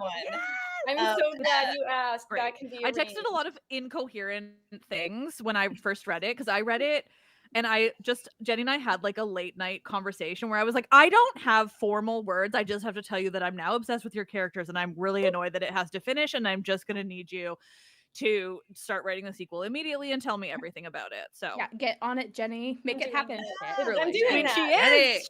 Y'all, she's contracted to write a sequel. I've read about 2/3 of it. She calls me her Eye of Sauron. I'm her like yes, Jen is my Eye of Sauron. And I find it really hot. If you've been watching Rings of Power, I'm like, yes, that is the role I would like to have. If I could Sauron. So the burning eyeball in the distance. Oh my god, let me jump off this like cliff of I don't know, hotness with you. I'm there. And also Jenny and I wrote a book called Women of Myth. If you haven't picked it up yet, it's a lot of fun. It's more serious, but also in our same tone. And we follow women across 50 different women across the world in different mythologies. So it's a good time. And beautiful artwork in all of it too. Oh so. yeah. Sarah Richard. And speaking of that, Sarah Richard is a goddess, and she also illustrated. I wrote my books, to be clear, but Sarah Richard illustrated my books. Oh, thank you, because you got the other one. Greek mythology, the Gods, Goddesses, and Heroes Handbook. Is it a work of art? No, but it's a great, interesting way to get you introduced to Greek mythology. One day I'll write something better. But the art is a Nectar work of art. Artist work is amazing. Well, no, exactly. Sorry, I meant the writing again. But no, but Nectar of the Gods is a work of art. It is 1,000%. It is. And it has sold incredibly poorly compared to the other one. And it is the dorkiest thing I've ever done with also booze. So I just need everyone to maybe buy it. Like, I don't even want it to sell particularly well. There are good cocktails in here, y'all. That's the thing. And the it's really punny and great and silly. It's good. I don't even want money from this. I just think the book is like actually such a joy that it needs to do better because it's so fun. Agreed. Look at that. I'm just gonna show you guys various illustrations. That was like Calypso's iced tea, and it's like her hand. Yep. Oh, that's the Labus of Heracles. That's the one. Can you show Persephone? Can you show Persephone? I had to switch to wine because if I had another one of those, I don't know. I'd rip my own head off. No, those were all booze. No, Jenny, that one you had, that was the main ad. Where's the Persephone one? Yeah, you know what's the funnest? Because Sarah Richard and I became friends like before with my other book, right? And so like she and I were all chatty and great, which is so nice because then basically I was allowed to pick which cocktails would get an illustration. And I was like, Sarah, and I like texted her separately. And I was like, I'm giving you as many gothy, like underworld ones as I possibly can. So good. Oh my God. And thank you. The Symposium one is my favorite because he's playing a very dangerous game of Kotobos. Like, that's a dangerous game. I hate Kotobos. Right? Filled with rage. Well, this is one of my favorites. This is just one of my favorites. I love it. Really tasty. The Labus of Heracles, which is what Colin was drinking tonight. Oh my God. No, Agamemnon's bathwater, Jenny. Thank you. Oh, that one. That's what it was. Just had to go with the feminine rage theme. This one is my pride and joy. The fact that a publisher allowed me to call a cocktail Agamemnon's bathwater and then describe it to Taya Engst, who did the cocktails, as just I would like it strong and to look like bloody bathwater, and the fact that nobody stopped me from doing that might be my life's work, quite frankly. Beautiful. No, this is the Thracian god that I made, and I also spilled like some stuff on it, and Aries it looks like thrilled. perfectly like the blood splatter that I would expect. Yes. Right. Aries is having it. Yeah, I'm like, I've got a this is Zissie's Wine Dark excellent. It's Sea, perfect. It's darkly purple and amazing if you love wine. Yeah, And like if you don't like red wine, but because it's like too tannicy or bitter or something, lavender syrup and lemon juice, man, that it makes does a big a lot. difference, Makes it doesn't good. it? Does a lot. No, and Jenny, you just showed Demeter's Bitter Harvest. That one, I love the art. I've not drank it, but the art is so. Okay, you guys, I'm gonna do nice. one final shout out. I want to give a special shout out to the one person working behind the scenes today to make all of this happen, Andy Jake the Taylor, my dog. partner, and Jake the dog. Jake the dog was in front. He was leaving out. He was very in front of the camera. He's a rock star. Yeah.